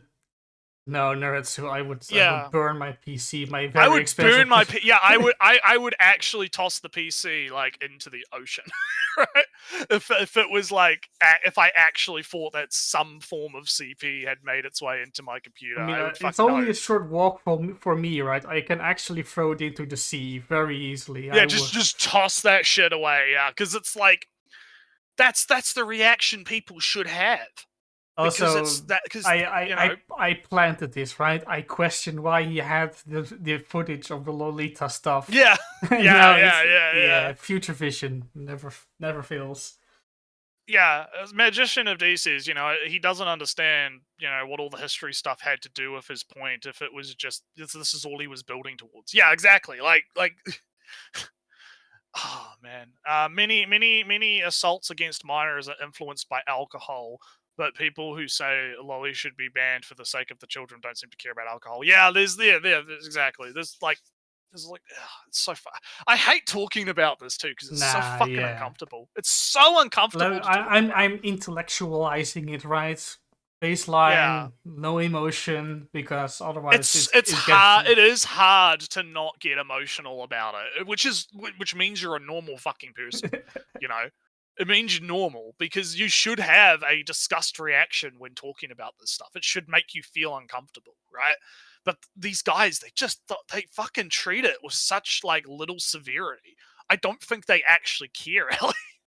I don't want to be like I didn't want to care in their own twisted ways, I guess. Yeah. Like I didn't want to be talking about lolly today. I thought we were going to be talking about just general hentai. I didn't want to have a fucking lolly debate. Like, Jesus Christ. Sexualizing underage children is one of the things that is so normalized in the anime community, which is why I believe that it unfortunately not only caters and harbors to existing pedophiles, but it also creates pedophiles. You don't believe me? Oh, hang on. Don't believe him. He's about to tell. Let's listen what he's saying. Just to give you an idea of how big it is in the community, a game called Genshin Impact. Are you fucking for me? I thought you would actually show some trends or something. Okay. I'm gonna go back because this is it. This is the proof. This is the proof, Ellie, that the lolly hentai creates the pedos. Okay, this is it. This is it. Let's hear it. Idea of how big it is in the community. A game called Genshin Impact, which is a very popular gacha game where you pull for hot anime waifus, has an NSFW Reddit page for sharing the Genshin sauce, if you know what I mean. In this Reddit forum, they made a poll on whether to ban 2 lolly characters that are in Genshin Impact from hentai being created of them. And what? A subreddit and a spin-off subreddit, a poll on a spin-off subreddit is the representation of the entire anime community. Well, the other problem he has is that Reddit bans lolly anyway.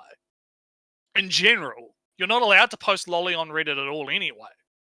Like the Reddit will fucking ban like safe for work pictures of lolly because they're extremely strict on that. So if they're having a discussion on whether or not they should be, like, it's completely irrelevant because it's like on sites like Discord and stuff, right? Because on Discord you're not allowed to be posting lolly shit because they'll fucking yeet your server and fucking ban everyone, right? So this just shows to me that this guy doesn't actually know anything that he's talking about. He has absolutely no idea, because if he knew that, like, the discussion, whatever discussion the guys on that Reddit are having about whether to ban lewds of those characters, you know, like, it's irrelevant because it would get banned anyway. Like, the subreddit would probably get shut down if they kept posting any lollies, any stuff about the lollies, right?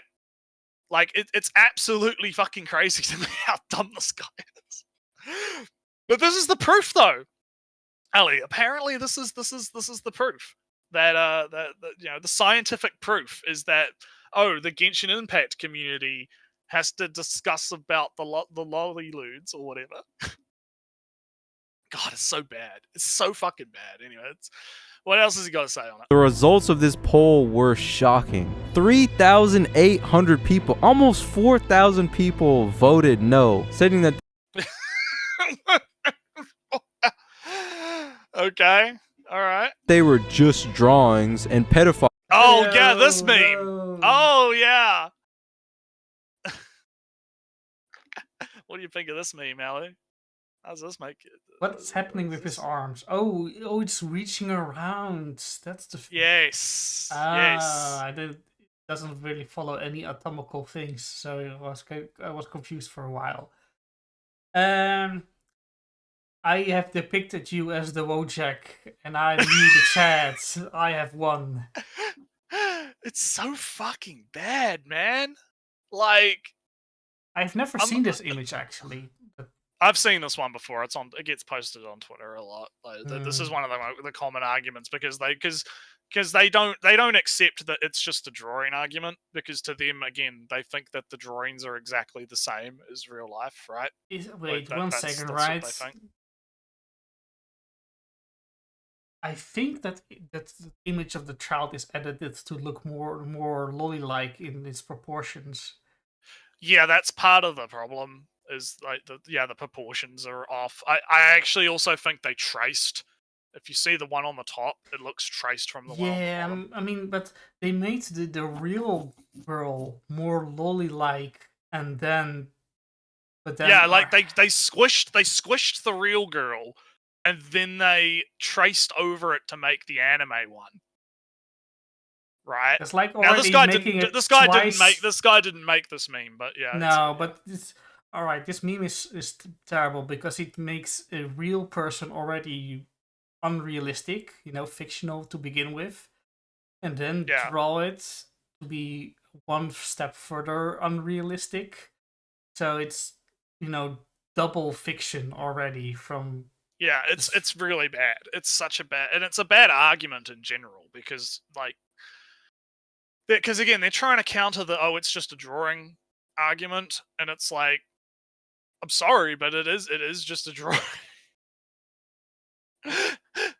Like, and God, it's just gonna be me repeating my other points, right? It's like, there's a difference between the abstraction and the real life.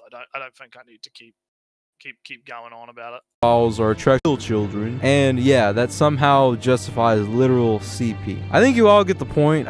Again, he hasn't actually proved that it's actual CP. He's just asserting it. He hasn't actually fucking there's no scientific evidence, right? There's no. He's just saying, it looks like a child, therefore it's CP, right? That's all he's saying. Yeah, he just says it's just I have already depicted you as the Wojak and me the chat. Yeah, exactly. Probably shouldn't talk about this more in the video. Also, I'm pretty sure I just got put on a watch list for trying to research this, so make sure you hit the like. Yeah, I'm sure you researched this real hard, Ellie. Do you reckon you researched this is how I know I won. I've never seen that before. Well, yeah, exactly. And this is how serious he takes the topic, right? He makes a joke out of it about how he's on a watch list now, right? That's how serious he takes it, right? Like, he takes it so super serious. Like, look at what's on screen right now. Yeah, CP is Huh? is still illegal. Great job posting it on YouTube. Yeah, exactly. Wait, what did what did he do? What did he pull down? What did he get removed? Oh no, he's making a joke about how because he researched this topic, he's now going to be on a watch list, right? No, but And is he how saying that? and how he's saying that his channel's going to get yeeted because he was his channel. he was, I missed that. yeah, he's making a meme about how his channel's going to get taken down and whatever. Because again, it shows how seriously he takes the topic, right? Very Like, much. he takes this topic so seriously, right? Like, again, if you actually thought it was CP, you wouldn't be acting like this. He wouldn't cut out the non-sexy parts and show it uncensored, I guess, and then show the sex parts censored on YouTube. God, I hate how we have to keep talking about this. It makes me so uncomfortable. I hate it. Feel your emotions, Nretsew. I hate it. Dune Part 2 coming out in a couple weeks. Because I hate talking about it because it's so hard to talk about it and like not get taken out of context and whatnot, because that's what these types of people like to do. They'll be like, Nretsew supports pedophilia because he thinks Lolly is not the same as pedophilia, like because they've already made their minds up, right, about it. And there's not really a whole lot you can kind of argue to do, right? At that point. So so I just hate talking about it now because because you're just gonna get accused of being a PDF file no matter what. It's super fucking difficult to try and combat this shit, Other than just say like, no, the science doesn't actually back what you fucking are saying. What do you think? How do you feel about it? Do you think it's when he first mentioned Lolly, I kind of expected that he wouldn't say this kind of stuff, but now he's just saying that every anime fan is a pedophile in the making, I guess, which is very much removed from corrupting generations. Yeah, you see a lolly once in Genshin Impact, and you don't want to censor it. And I feel like there's missing context with that Reddit thing because again, it's like I said, lolly stuff is already banned. So would they actually was the poll actually like, oh, is it like as aged up art? So like if the artwork is of like the character as an adult, is that okay to post, right? Because that would be a completely different discussion, and that again, I'd have to look more into it, but I feel like he's being disingenuous there. Big Mr. Big is right. Like, this is why you can't have a actual conversation about it. Like, it's so fucking annoying. The only real conversation happens in big academic papers and books and whatnot. Yeah, because there's too many emotions. Yeah, there's too many emotions going on when you're talking to people online about it. It's really hard to like. Mushroom mentions the guy that you, for everything that you want to know. Gabralt, I always get his name wrong. I read his stuff. Which one? Gabralt.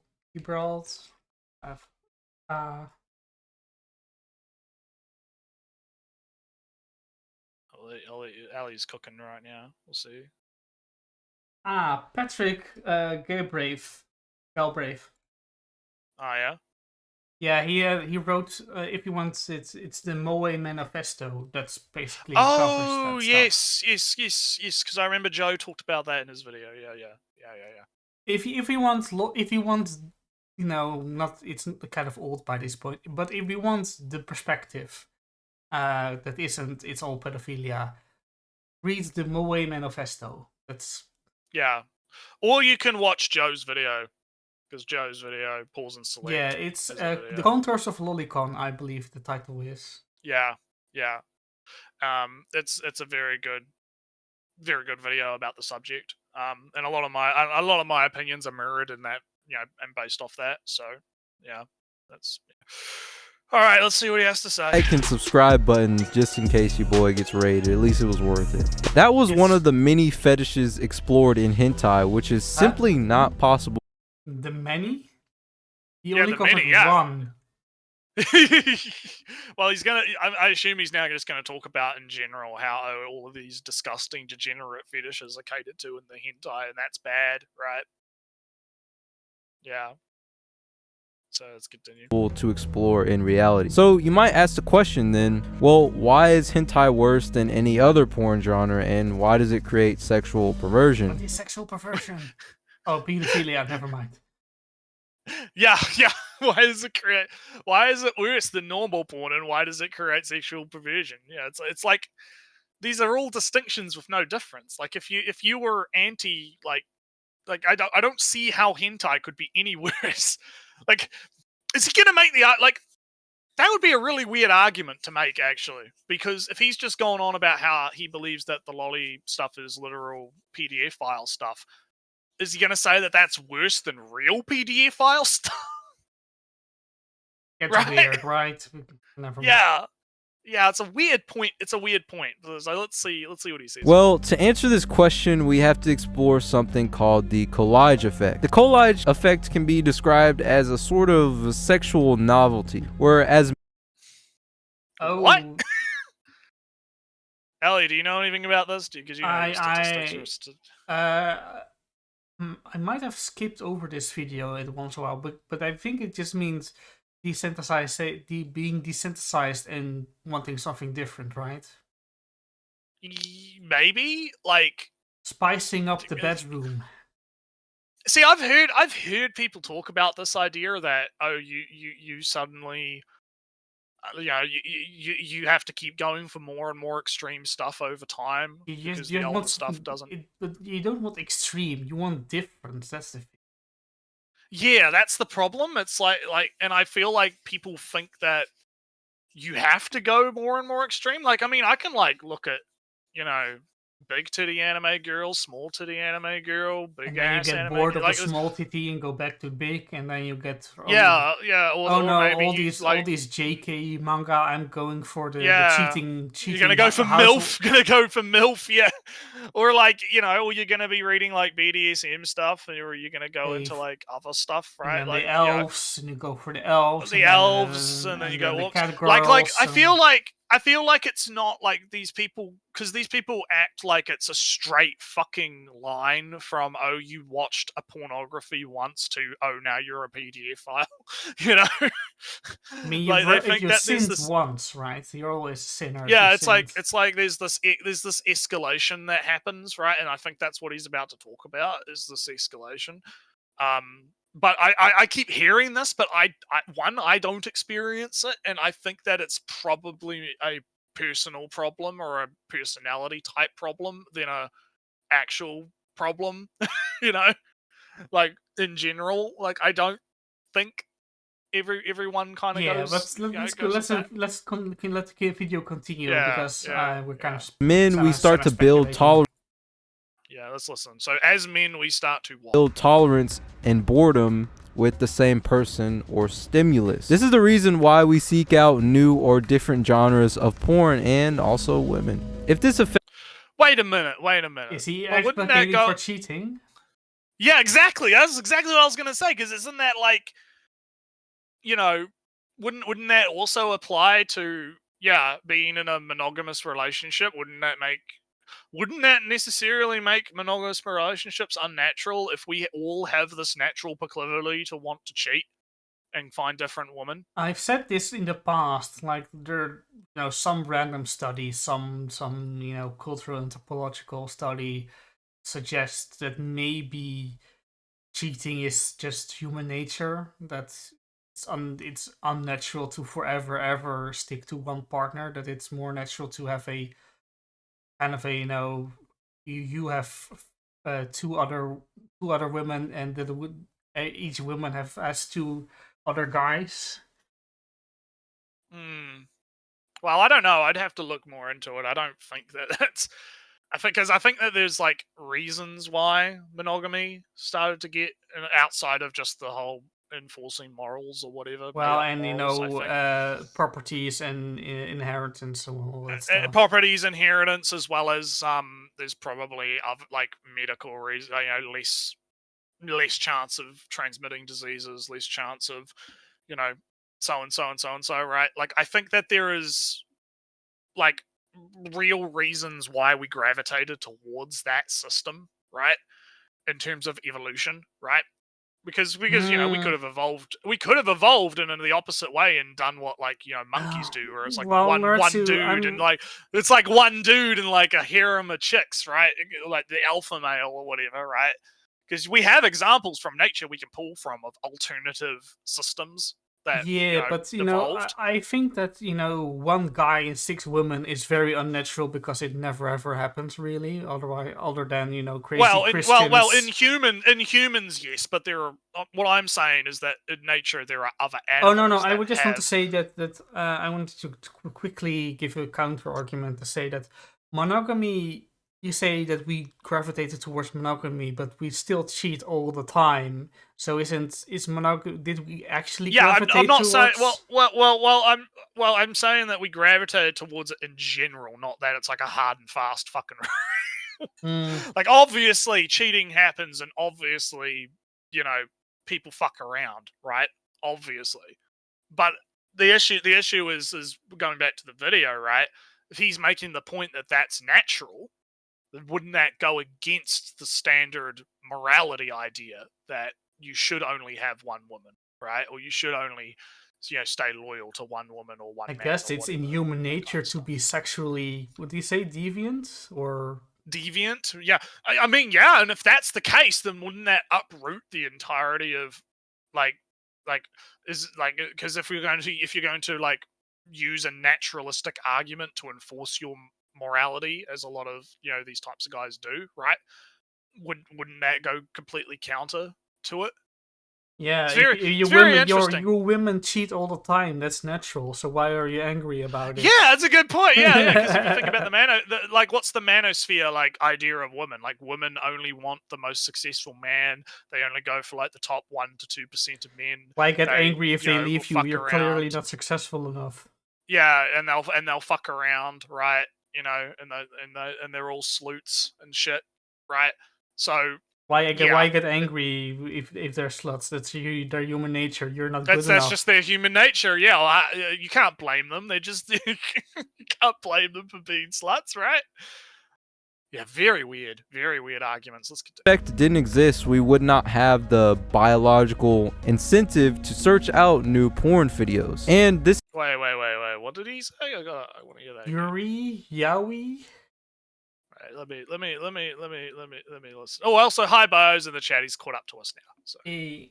All right, let me listen. Or different genres of porn and also women. If this effect didn't exist, we would not have the biological incentive to search out new porn videos. And this. Do we have biological? What? So he's making the point that we have a biological incentive to search out new pornographic stimuli. But the problem with this is that there's new fucking hentai coming out all the fucking time. I can go to my Pixel right now. I play new games all the fucking time. What's that? Yeah, exactly. Like there's new content coming out all the time that's like within different genres that's different. Like it's not like it's static. Like the amount of hentai that exists right now is not like a fixed amount, and it's not like once you're done with one genre, there's nothing left forever, right? I mean, I played. Do you know Titan Souls? Oh, I think I've heard of Titan Souls. Yeah, you're kind of an 8-bit guy protagonist. And you have one arrow that you can shoot, and you fight only bosses. Kind of a boss run kind of game. Yeah. I bought that game ages ago, and now I had the interest. Why don't I play that for a while? And now it crashes because I have my Xbox controller plugged in, so it's kind of annoying. But I played it and it killed 3 bosses. Hey, that's something new from 10 years ago that I bought. Yeah, it's it's such a weird argument. This is where the collage effect can be. Damn.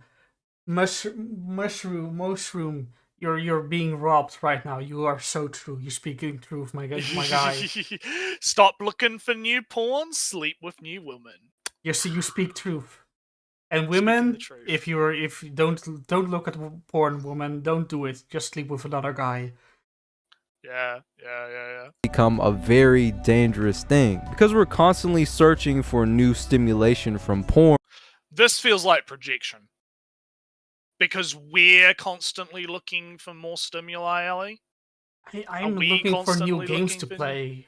Unicorn Overlord is coming in 2 weeks or 3 weeks. I'm way Yeah. excited for that game. I That's don't have to go looking for new stimuli. The new stimuli comes to me. I just go to my Twitter feed. I can go to Twitter. I can boot up my Go to Switch. I can go you can go to chat DL with people. sites. You can go to DL site. You can go to Pixiv. You can go to Twitter. You can go to. No, don't I'm know. just including reading a book as new stimulus because he's talking about porn and everything is porn, but just reading a book is also fun, you know. Is also stimulating. Yeah, that's the other thing. Like, if you apply this logic to like everything else, right? Like new games, new. Am I going to read more extreme books every time? more extreme books, yeah. Oh, you're gonna read this books. science fiction is so extremer than the last science fiction. They have aliens in this one. Again, this comes from this whole idea that porn and sex and stuff is somehow magic, and so it's different, right?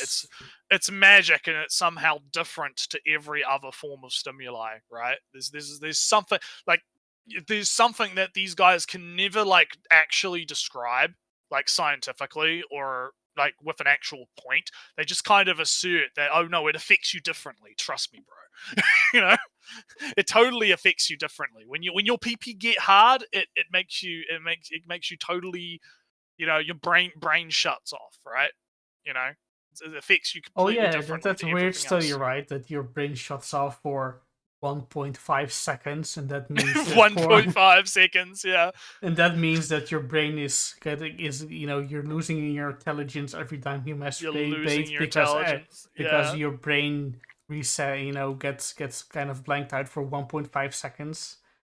Close one book and never read anything else. Yeah. Oh god, all right. We're almost done. We've got like a little bit left, so let's keep going. This can lead us to consuming and exploring very perverse fetishes. A study showed that hentai use. Oh, a study! Oh, a study! Does he cite that? Okay, hang on. I can't look, you know. I gotta go to the description. Here we go. Does he cite sources? No. There is no source in the description. That weird Christian guy was way better than this. And there's nothing in the comments. It's just people agreeing with him. Damn. And yeah, everyone's agreeing with him. Yeah, it's just he's getting cocksucked, basically, is what's happening in his description. So he doesn't strike me as the guy that actually deletes comments. I think he just had the manosphere Christians agreeing with him. Yeah. There is no link to a study. No. So let's hear it. What's the study, Ali? Let's hear it. Users often preferred to consume hentai for seeking excitement compared to human pornography. And when wait, so which study, where, when, how many participants? I would love to see that study. I would love to see the study that says that. What was the claim again? Hang on. I want to. Hentai over real people. Yeah, let me listen again. Lead us to consuming and exploring very perverse fetishes. A study showed that hentai users often preferred to consume hentai for seeking excitement compared to human pornography. And Ellie, did you know that if you like hentai, right, you're going to prefer hentai? Nretsew, I don't like shooting games. A study shows that people who don't like shooting games don't play shooting games. It turns out people that don't like shooting games don't. Yeah. What? That's fucking stupid. People who like games like Fire Emblem are excited for the next game that looks like Fire Emblem. Yeah. I don't know how people can get like fucking tricked by this shit. It's so stupid. Because he's trying to make this sound like it's some fucking like educated big brain point, despite the fact enlightened observation that says a lot about society. There's no source. He doesn't display a source on the screen. He doesn't display a source in his description. He doesn't he's just making the statement that people that consume the hentai are consuming the hentai to get more excitement. They get more excited by the hentai than they do real life porn, Ellie. Like, yeah, I consume fantasy novels, and that means I get more excited by fantasy than I do real life. And this says a lot about society. Yeah, this is a lot about society. Yeah. Fuck me. When you combine the collage effect with porn that has no bounds to reality such as hentai, and the fact that within the hentai and anime community, child sexualization is normalized. It's just normalized, Ellie. He's making the biggest leaps thus far. This is the it's big not conclusion. it's not like we have dramas over lolly shit every fucking other week. Like, there's fucking drama happening right now about, it's not lolly specifically, but the Persona fans are having a fucking meltdown over a mod that got uploaded, which made a character's tits bigger, right? So he's gonna tell me that, oh, it's normalized, right? It's not apparently it's not this niche thing. It's just normal. It's not debated at all, you know. That's another thing these guys like to do. They like to try and position themselves as if they're like the outsiders, right? They're the underdogs. But right? he's the one that downloaded all these... I don't have Boku no Pico at my PC right now. I don't have Lolita on my PC. Yeah. But it's like, no, but they like to do this thing where they're like, oh, I'm fighting against the horde of the people that are, you know, supporting this stuff. It's so normalized within, you know, such and such. It's like, is it though? Is it normalized? Because I don't know. The fact that it causes so much controversy and so much debates and people argue about it all the time doesn't really lead to me to thinking that it's normalized, right? You know? Also, Mushroom, you're writing your kind of writing your logical leaps but you know that doesn't count, you know. It doesn't count because it's different, apparently. Yeah, it's very different, right? It's affecting reality when it is, but when the study says it doesn't matter for the next part. Yeah. Just to read it for people that might be just listening and are not looking at the chat. If hentai makes you less interested in real stuff, aren't the children safer if you watch lolly? Yeah. See Mushroom, your problem is you're using logic, right? You're not using emotion. Well, disgust Nretsew, reflex. I think actually, people who watch lolly don't affect the safety of children at all. No, they don't. No, yeah. There's no evidence. There's no evidence. I've not seen, like, until someone can give me a study that's an actual real study that shows there is an actual, like, increase in the amount of crime, right? That's directly tied to it. I'm not going to believe it because Japan's had this stuff pretty, you know, not necessarily normalized, but it's been in the wild for so long. And from what I understand, even if you account for stuff like the dark figure, their crime statistics are either below or in line with other countries, right? Yeah. So it's not like it doesn't seem to me like there is a monstrous, like, massive increase in the amount of, you know, sex-related crime. Even though even removing lolly, right? Just talking generally about like the hentai, right? The fact that hentai exists and is more prevalent in Japan because it's the origin point. You know, I haven't seen it. I just haven't seen any actual evidence outside, and the only evidence these guys provide is just the vibes and the feelings and the morals. And as much as I love talking about my vibes are not actual evidence. You know.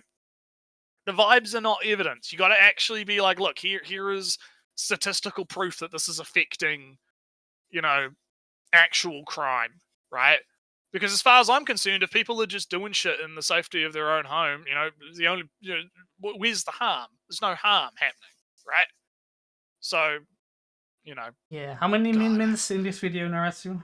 Oh, there's like a minute left. It's about a minute, yeah. He's making the biggest logical leaps thus far. Big conclusion is coming. Yeah, big conclusion is coming, yeah. Wasn't there a country that legalized porn and the crime rate went down? I can't remember which one that was. I haven't heard about that. I mean, I don't doubt it. It sounds true. I don't doubt it, but I'd have to see it. Like, I'd have to see the actual stuff about it. Germany? ? I don't know. It will be old. I don't know. I haven't heard of this.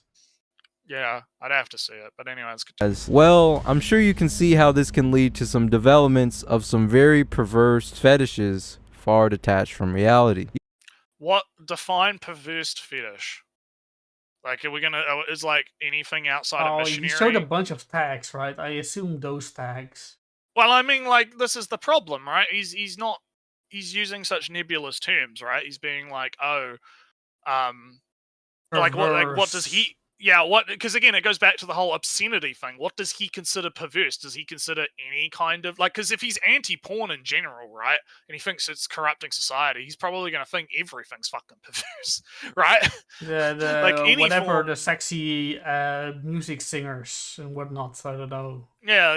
They're shaking their ass or whatever on the camera for the music video or whatever. That's perverse, right? Like that. This is the problem with these types of argumentations, right? Is that there's no like what do you mean? Like what is perverse? Is BDSM perverse? Is I don't know. What would be another Monsters, example? Like whatever. Monster Girls, Fudanari. Like what what is perverse to you, right? But anyhow. You should be aware of what you're consuming and how it's affecting you. And I do believe that hentai and just porn in general has had a negative overall Porn in effect on society. general. Yeah, exactly. He does. Yeah, Anti-sex. he's just. Yeah, exactly. It's just. And again, he's making a statement. He hasn't proved anything at all. He hasn't proved anything at all. But unfortunately, you never hear major media outlets talking down about this industry worth hundreds of billions of dollars. I know this was before that happened, but you remember the Vice piece, right? I don't Everyone know. was talking about. No, you don't.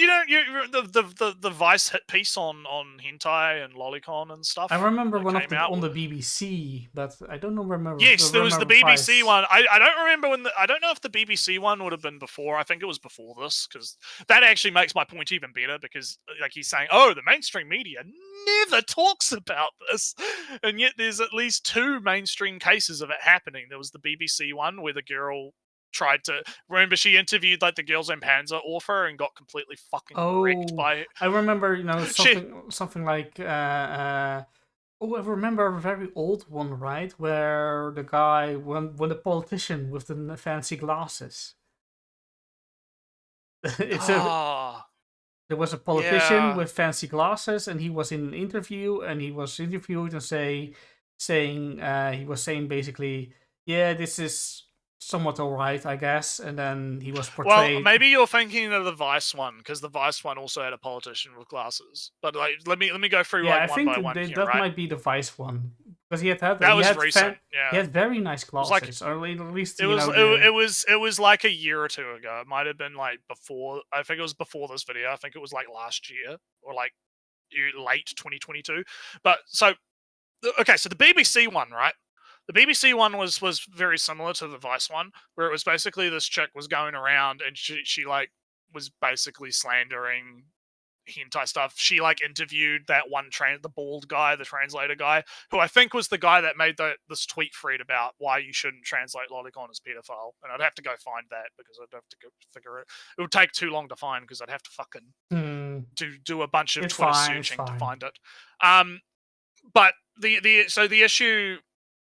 So she interviewed him, but she also interviewed the author of Girls and Panzer. But they cut that interview from the actual segment, because the Girl and Panzer author came out and was like, this is what she was basically just trying to slander him, and he made a bunch of points about how it's not real, and he like was like because she made a point to him about, oh, maybe you should look at London or whatever, or like Britain as an example of what Japan should be doing. And he was like, when I look at your statistics compared to ours, I don't think that's a good it was something like that. I'd have to go find it.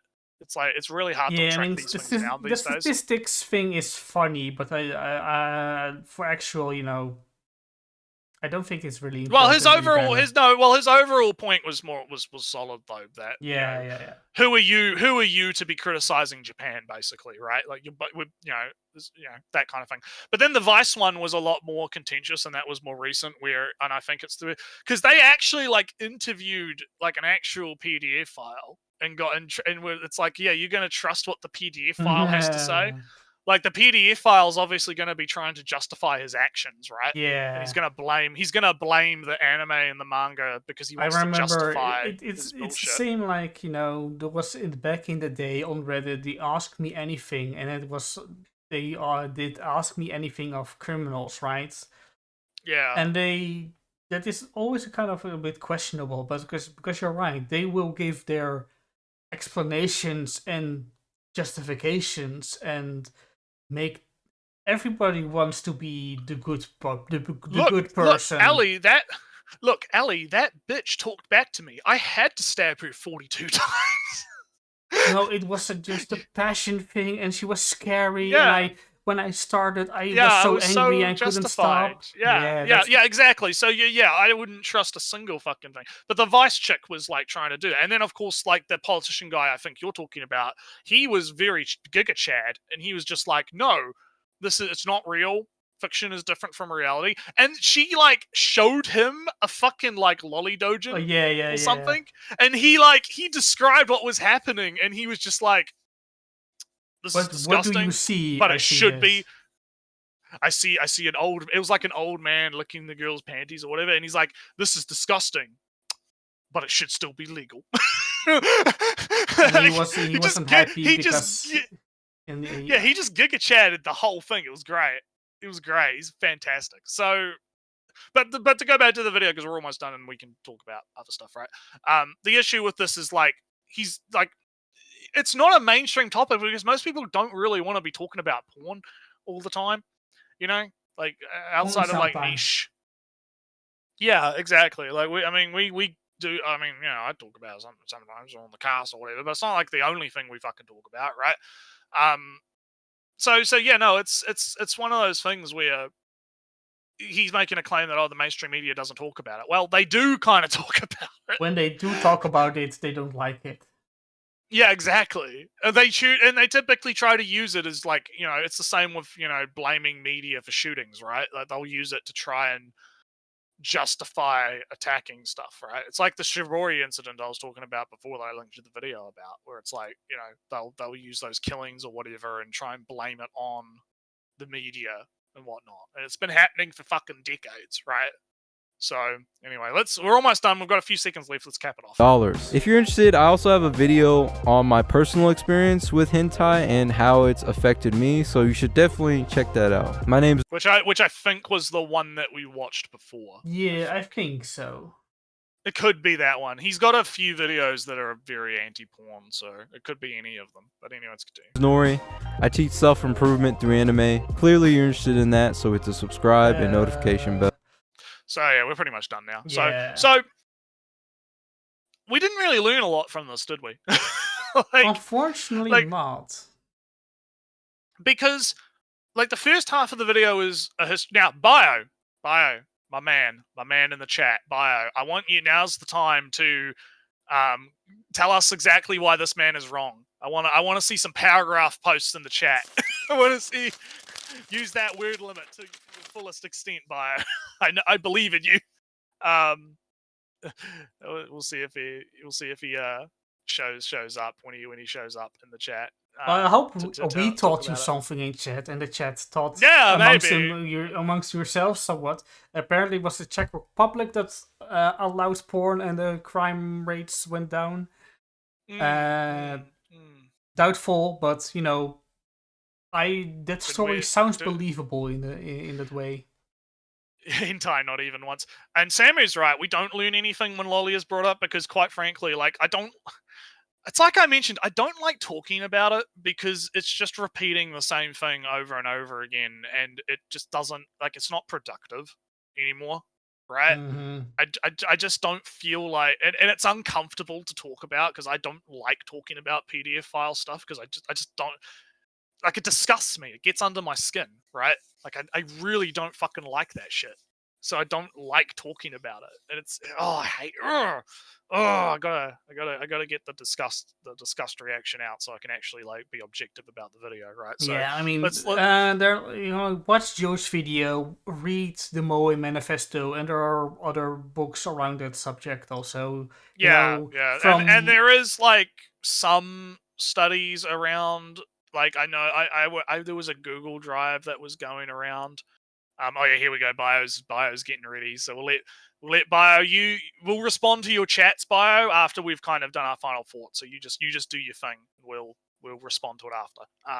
So there is some like there was like a Google Doc going around that had a whole bunch of like research in it about how Lolly can be used in therapy, how it can be used in that kind of stuff, probably. right? And Because just to say something about it, it's that all fantasies are consensual, and therefore there are a safe space to explore and to process basically anything. That's typically the argument. I don't. This is getting off topic from like recapping the video, but the video was bullshit anyway, so I guess it doesn't matter. But like, so I don't like when people online use the argument of, oh, this is used as therapy for CSA victims and whatnot, because the issue you run into is, one, the people that you're arguing with literally don't give a fuck. They literally don't give a fuck. Yeah, because right? Banning it prevents it from happening in the first place, I guess. Yeah, they quite frankly don't care, right? They claim they care about the victims of CSA and stuff, but they don't. They flat out don't, right? So using an argument that tries to appeal to emotion like that typically doesn't work, because they just don't give a shit. And then the other problem with it is I just think that I just don't think it really works as a strong like reason, like to tie the existence of the artwork specifically, like, oh, it can only be used in therapeutic ways, right? Or like it has to be allowed to exist because it's used in like, I don't like tying the existence of the art to that utility. I feel like the art should be illegal because it can be used in therapy. That's slightly different, of course, because in the grand legalization of weed, making weed not a Class A drug in the United States makes weed way less of a crime, and therefore make America less anal about having other countries not having it illegal, etc. It's like a different topic. Forgot. Yeah, a bit of a different topic. Yeah. So to kind of get back to so Magician of D brings up the Vosh stuff. We could talk about that maybe during the news as like a slight thing, maybe. I don't know. We'll see how much time we've got. Because it's not really a big news story, but it's like somewhat related. So, but we'll bring it up later, hopefully, when we do news. We'll see how we go. But I want to talk. I want to kind of finish recapping the video. So right. Give your final. So the first half of the video was botched history. Like, it felt like he was just reading like a Wikipedia, or he'd done like surface level analysis research on it. And as Bio is kind of talking about in the chat, there's a lot of stuff that he glossed over and got wrong, right, about the period. And a lot of that correction is going to come in the chat, hopefully, as Bio types out his stuff. It felt like he was just looking for justification for, he's looking for justification for his worldview. So he's setting up the history through that lens, that biased lens, so that he can try and say, oh, look, the lolly hentai was the first hentai.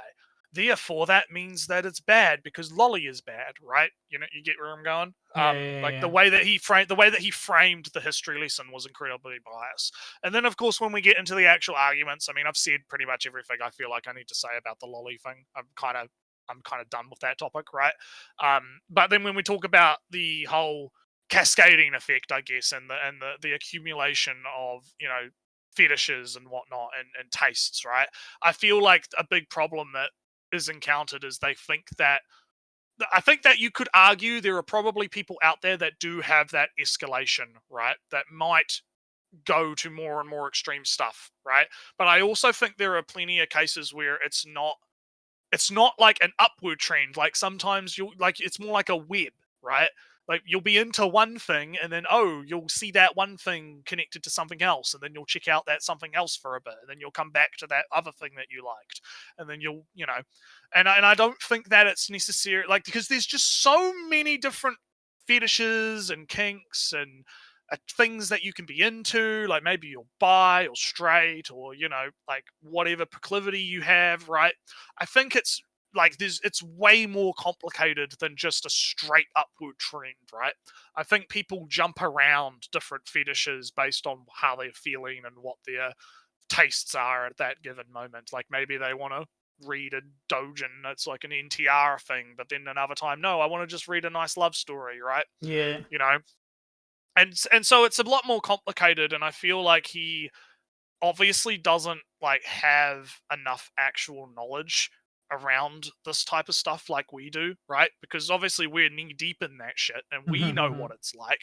Like we know what it's like because we have our own personal experiences, but we also, interact with a lot of people that are into stone stuff. Like, I mean, we've got Alu in the LG server. He's into his anal, right? He won't shut up about anal. Much. And then you've got other people that are into other things, right? Like it's everyone's got their own little, their own stuff that they're into, right? And so I feel like I don't think that there's this solid escalation of needing to get the most extreme thing. I think that's projection, to be honest. I think that a lot of them might have that idea, or they think they have that idea, and then they project that onto everyone else because they can't control themselves. Yeah. So, in a sense. But anyway, that's me done. I'll let you have the floor. Yeah. So, history lesson, kind of bad, kind of unnecessary. I do agree with Moi's room that he had to pad out the video because otherwise it would be 3 minutes long, the video. In that sense, I wouldn't mind the history of the censorship and whatnot in Japan. I find it only a little bit odd that he kept saying that the censorship he said the censorship kept escalating, right? It was more restrictive. So was it bad? And then it was more restrictive, and then the Americans came along and gave total freedom to do anything and everything that you want. I guess it would fit in the sense that then loli was allowed, which is in his size pedophilia, and Amerca promoted pedophilia, I guess, in his views. I guess. But he doesn't like pornography in general, so is he okay with the censorship, or was it bad? It was kind of confusing in that sense, because he semi, portrayed the freedom was good, but the banning pornography was also good. Confusing. Loli stuff, I'm kind of desensitized to people talking about loli in general, I guess. It's always funny, of course. It's always funny when they, of course, then download and use the most obscure loli stuff there is. They have a loli thing as their avatar or whatever. You wouldn't catch me downloading stuff that I would consider pedophilic. Yeah, exactly. In a video. But yeah, I love killing. I hate killing. I love fictional killing. I hate actual killing. That's the general argument. That's good enough for me in regards to loli. And the next part really is desensitization, the more extreme being ever more extreme. I don't buy that because old experience become new after a time. From what I heard at one point is that when pedophiles go into therapy, it's not necessarily to say that stop being pedophile. It's more, hey, just get 10 other fetishes, right? That's the soul. Just jack off to something else. That's the therapy for pedophiles. Get 10 more. See, fetishes. I wouldn't know because I'm not brave enough to look into that type It of was shit. it was an ancient document. I watched a documentary. You at watched some point. documentary on TV once. Where it was Yeah, like and the talking about documentary it. said, you have your fetishes for all time. Basically, any fetish you have is basically for all time. But so the solution to having one big fetish is to have 20 other fetishes also. So that's the therapy. That's an interesting idea, and that kind of like ties into that whole web idea I was talking about. If you remember, because like the idea that you have, the idea that you have like a core set of fetishes and attractions, but then you can kind of like web out around into like different things and like jump around. So like, I assume, right? I haven't looked into it at all because you got a vibe. Why would I actually? But, yeah, why would you actually? Yeah, but my vibe is that in this therapy you get like 20 other fetishes, and the goal is to circle around the 20 fetishes without going back to the pedophilia, and just circle between MILFs and monster girls and big breasts and then small breasts, and then going back to the tomboys. Interesting. Yeah, that is interesting. I would be interested to see if that's actually effective or not. I assume so, because they still exist, and they don't. I haven't heard of the pedophiles often going back into jail for the same stuff. Well, I wouldn't know. Again, not gonna touch that with a fucking 10-foot pole. not going near that shit. You wouldn't. I mean, maybe I'll be brave enough to actually look it up, but not soon. Not in the coming days. Yeah. I'm not gonna do that just to win an argument on it. Although I did look up the age of consent in Japan. Well, the age of consent's a little bit different, but like it's also very it's almost the same level of annoyance. Yeah. But anyway, I don't believe that you. He says you only have to. He kind of implies that the only way is more extreme. I don't believe that. And he didn't present any evidence either, so what was presented without evidence can be dismissed without evidence. This study that he had just said it's no sources, may no not lines, exist, no offers, no anything. Yeah. So yeah, all in all, very bad video. Yeah, very bad video. I'm sick and tired of talking about Lolicon shit. We're gonna have to try and not talk about it. God, I hate it. It makes it it's so uncomfortable. So anyway, let's quickly, before we jump to what we've been watching, Bio has been chatting in the chat. So during the Edo period, they had the red light districts. They had cross-dressing male prostitutes. During the Hentai period, pillow books were very popular and were up until the Meiji era.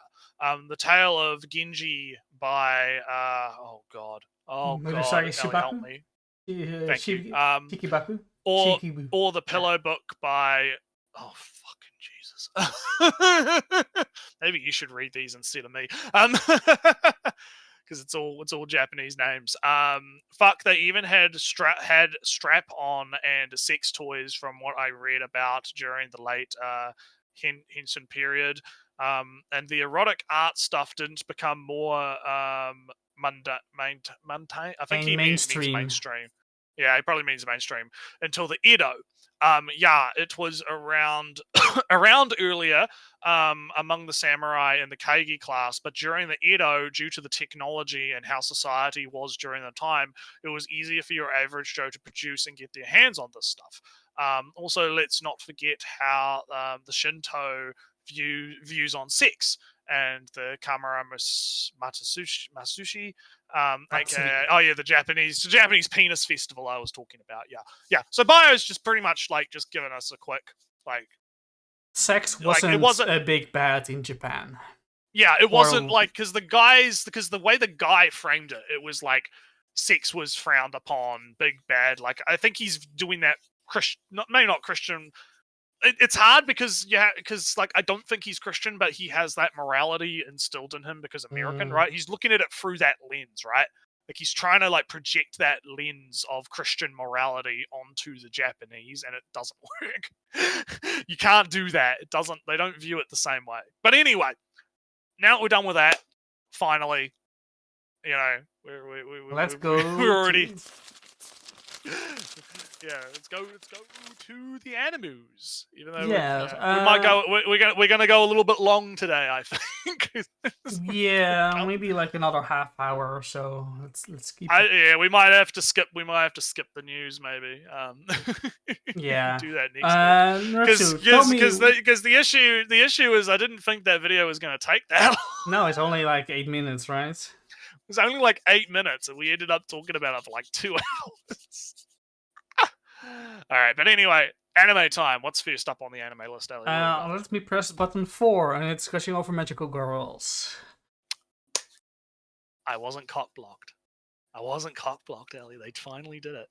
They finally did it! We finally got the episode! I can finally fucking talk about it! What did you think?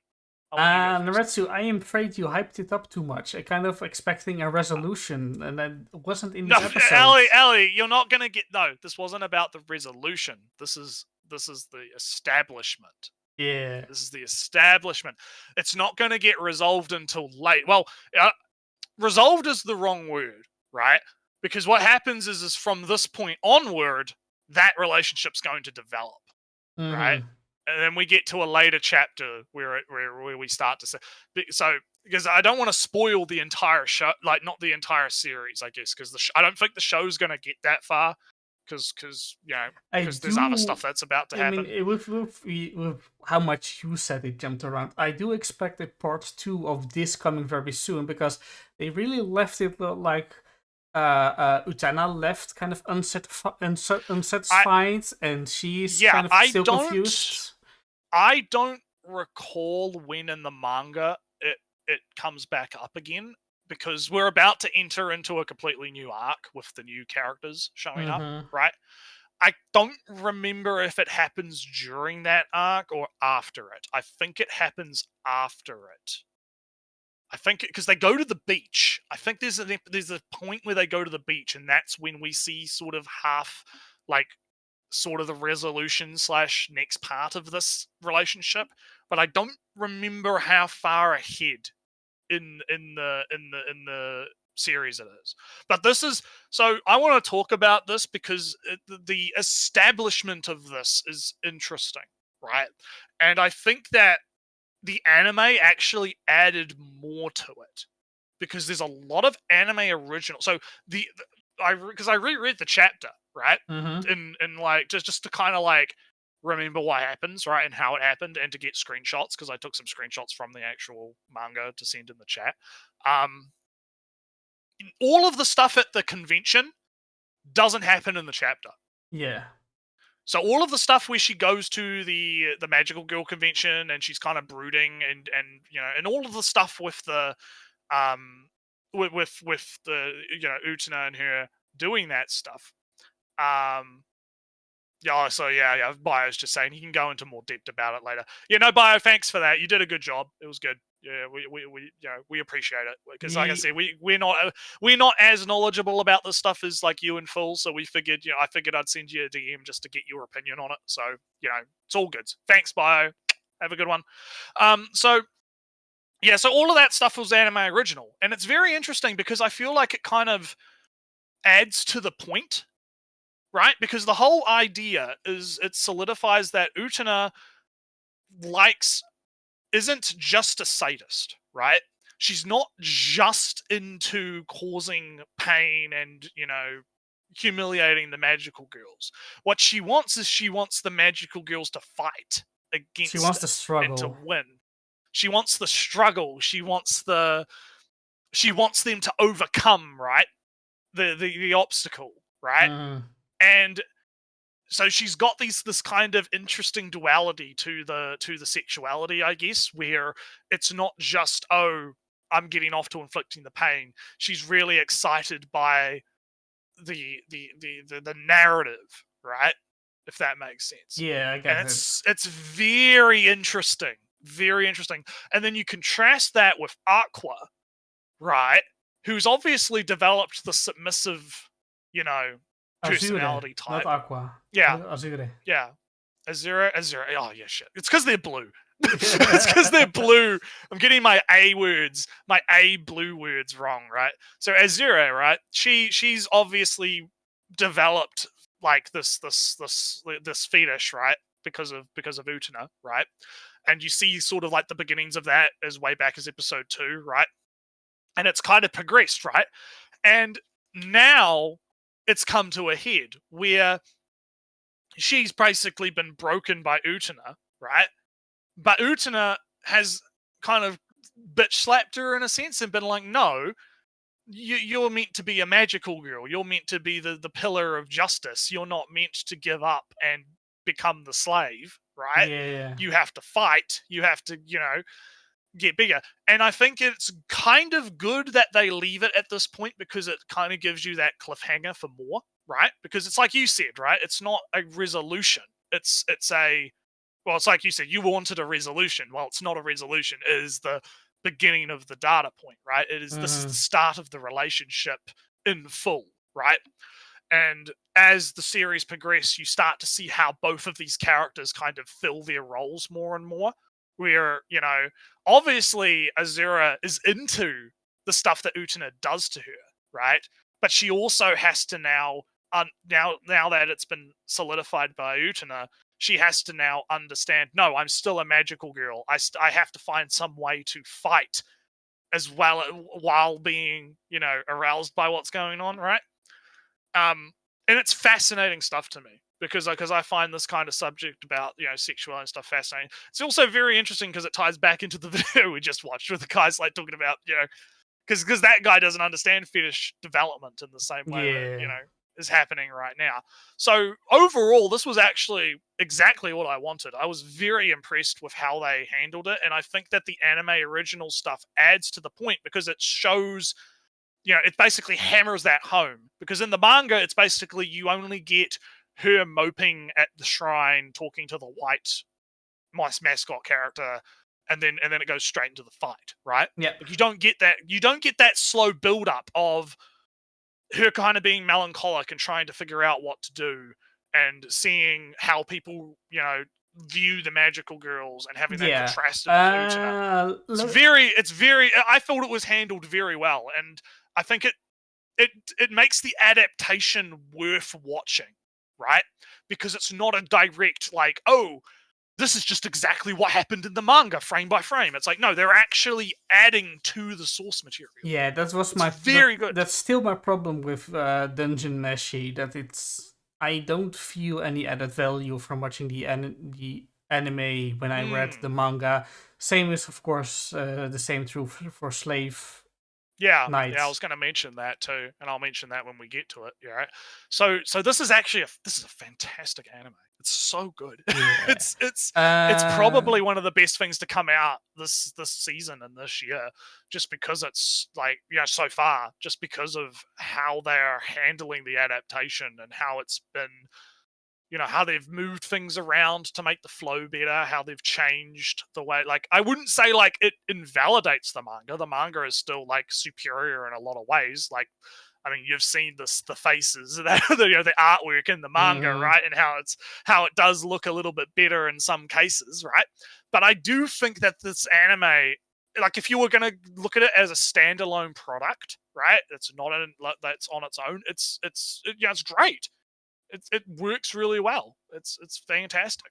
I would have no problems recommending it. So do you have any final thoughts before we move on? I am interested in the future arcs because, as a filthy secondary, I am interested in that Azura's heart emblem broke, kinda, but then she left. So I'm wondering how that is. She's going to be more resilient against the the elders, the evil elders.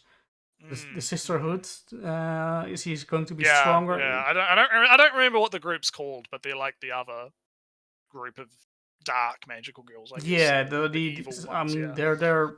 I feel that they have been around for a little longer than our three main evil girls.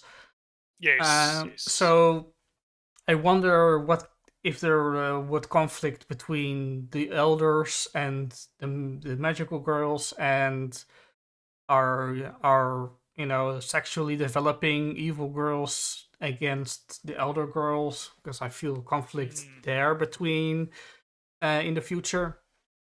I'm interested. So, but yeah, you said a lot, and I agree with most of it. You agree with pretty much my assessment. But Yeah. besides, of course, not having read ahead, so I resolution. can't. So I'm Yeah. left a little bit wanting because, just like how Yeah, Utena, because it's different. Because with me, I've seen more of the payoffs, I guess. Yeah. Right. So oh, sorry, it's just my calendar going off. Yeah, I've seen more of the payoffs as it goes along, right? Whereas with you're just kind of getting like the taste, right? You're getting Yeah, like because the hints. Utena was standing on the roof and she was looking. She was a little bit down herself also about how she didn't handle the situation very much well herself. And I, of course, as somebody who doesn't know anything at all, damn Utena, you should go back and do better, right? Or fix this as soon as possible. And then the episode ends and it doesn't happen. So now I'm left from, damn, I hope she'll fix this relationship. How strange it is, actually. Yeah. Okay, well, we'll see. We'll keep watching. We'll keep talking about it. And Yeah. I'll go to Apocrypha. To the diaries. Yeah, something you can talk about, and I can shut up. Yeah. So, 2 episode special because I wasn't ready. I didn't watch previous week. I didn't watch it in I'm time. gonna let you go. I'm gonna let you go off. I'm just gonna get a drink while you do that. All right. Yeah. So, the diaries. Momo is her secrets are getting revealed. Lacan is very much evil and has been evil for a very long time, and he's figured out Jinxi's secrets and Mao's secrets, and Jinxi knows Mao's secrets, and Mao suspecting Jinxi's. It's all getting ahead. The screenshots in the upper left is when Mao realizes that Jinxi has figured out her secret and she's not happy at all, especially when it relates to Lacan. And the last episode 7, I'm sorry, I forgot, is the big episode where all the mysteries, all those deaths of the previous, all those medical mysteries of the past of this season and a little bit before that, or at least this core, finally get a big payoff. Very satisfying, and it very much seems that Lacan is very much involved. There isn't a big revelation that the Lacan actually is, but it's very much seems so. So, but this also kind of hints at a big next arc. The big accumulation of the past mysteries has come to this point. It's now over. So now it's again going into a next phase, and I'm very interested in what's going to happen. Still, the big event of episode 7, I believe, don't quote me, the last episode at least, needs some resolving, some loose ends, some people getting beheaded, but new arc is going into full swing. Next up, I'm going to do a quick kind of public announcement, and that is I am back, by the way. I heard you walking and drinking. I was just letting you finish. Yeah. So I just want to say that stuff like the unwanted undead adventurer and the wrong way to use healing magic, and it's time for torture. Although I find all of these very interesting, I don't have as much to actually talk about in the same way I'm solely talking about Apocrypha in the diaries. So I'm going to So I'm not going to bring them up every time again, because I can bring up it's time for torture every single time and say, oh, it's cute, you're just saying the same thing you've said. Yeah, for the last, I mean, I could say more stuff about the wrong way to use healing magic and more about unwanted undead adventurer. I mean, how they do stuff and how on the adventurers does some interesting things in the dungeon crawler way, and how the wrong way to use healing magic is very much healing, but it's very much emphasizing people die and you are responsible. People die and you are the one responsible if they die or not, and what burdens that has. It is very much feels People like very die much when of they are killed, the perspective of a doctor or a ambulance worker. If an ambulance worker if an ambulance worker wrote an isekai, that's kind of the vibe you get, right? With all the issues and troubles and stresses of an ambulance worker put in an isekai setting. But I don't have much interesting things to say about it, so I'm not going to mention it every week until I actually have something, maybe. Let's do Solo, because that also has 2 episodes. So our future vision was correct. Yes. Our future vision was correct about what was going to happen this episode. So what are your thoughts? You said, what did you say? Because I remember what I said. I think I was more correct, because I had the assumption that either of the guys were going to come back and find that he'd killed the boss and then try to kill him, right, or something like that, which ended up being the case, right? Or alternatively, I think you were saying that it was going to be like outside of the dungeon or something. I said, is Korean I haven't actually read any Korean manga in the past year, past 10 years, or watched anime. There's not many of them, but I felt it that they would be edgy enough. They would be it would have the edge. Yeah, the edge. That the main character would kill them all for whatever reason. Yeah, I think we were both right on that. we both agreed that they were going to die. It was just the manner of which they died. I would say that I thought maybe, if not in the dungeon, he would seek them out or something. Yes, that's right. Yeah. So. Oh yeah, because sorry, 1 second. Because they would see how strong he was, and he would be forced to kill them because otherwise he would tell how strong he was, etc., etc. Yeah. So a couple of interesting things of note, because I've been watching that guy's videos where he compares it to the manga, because I actually find that really interesting, even though I haven't read the manga. In the manga, he has absolutely no reservations about killing them. It's even edgier. It's even edgier in the manga. It's kind of bad to compare an entire genre. It kind of is to the one thing you read 10 years ago. I'm not comparing. No, I'm comparing the manga, not all the manga. Right, I'm not comparing all manga. I'm just comparing solo leveling adaptation, right, versus adaptation, I mean, right? more that I have an image of Gundam, right? I've seen some Gundam. It's about robots, politics, punching people, and gay. yeah. And then I watched The Witch from Mercury, and it had these 4 elements, and I thought, damn, I never ever watched Gundam, but it feels very much Gundam. Right.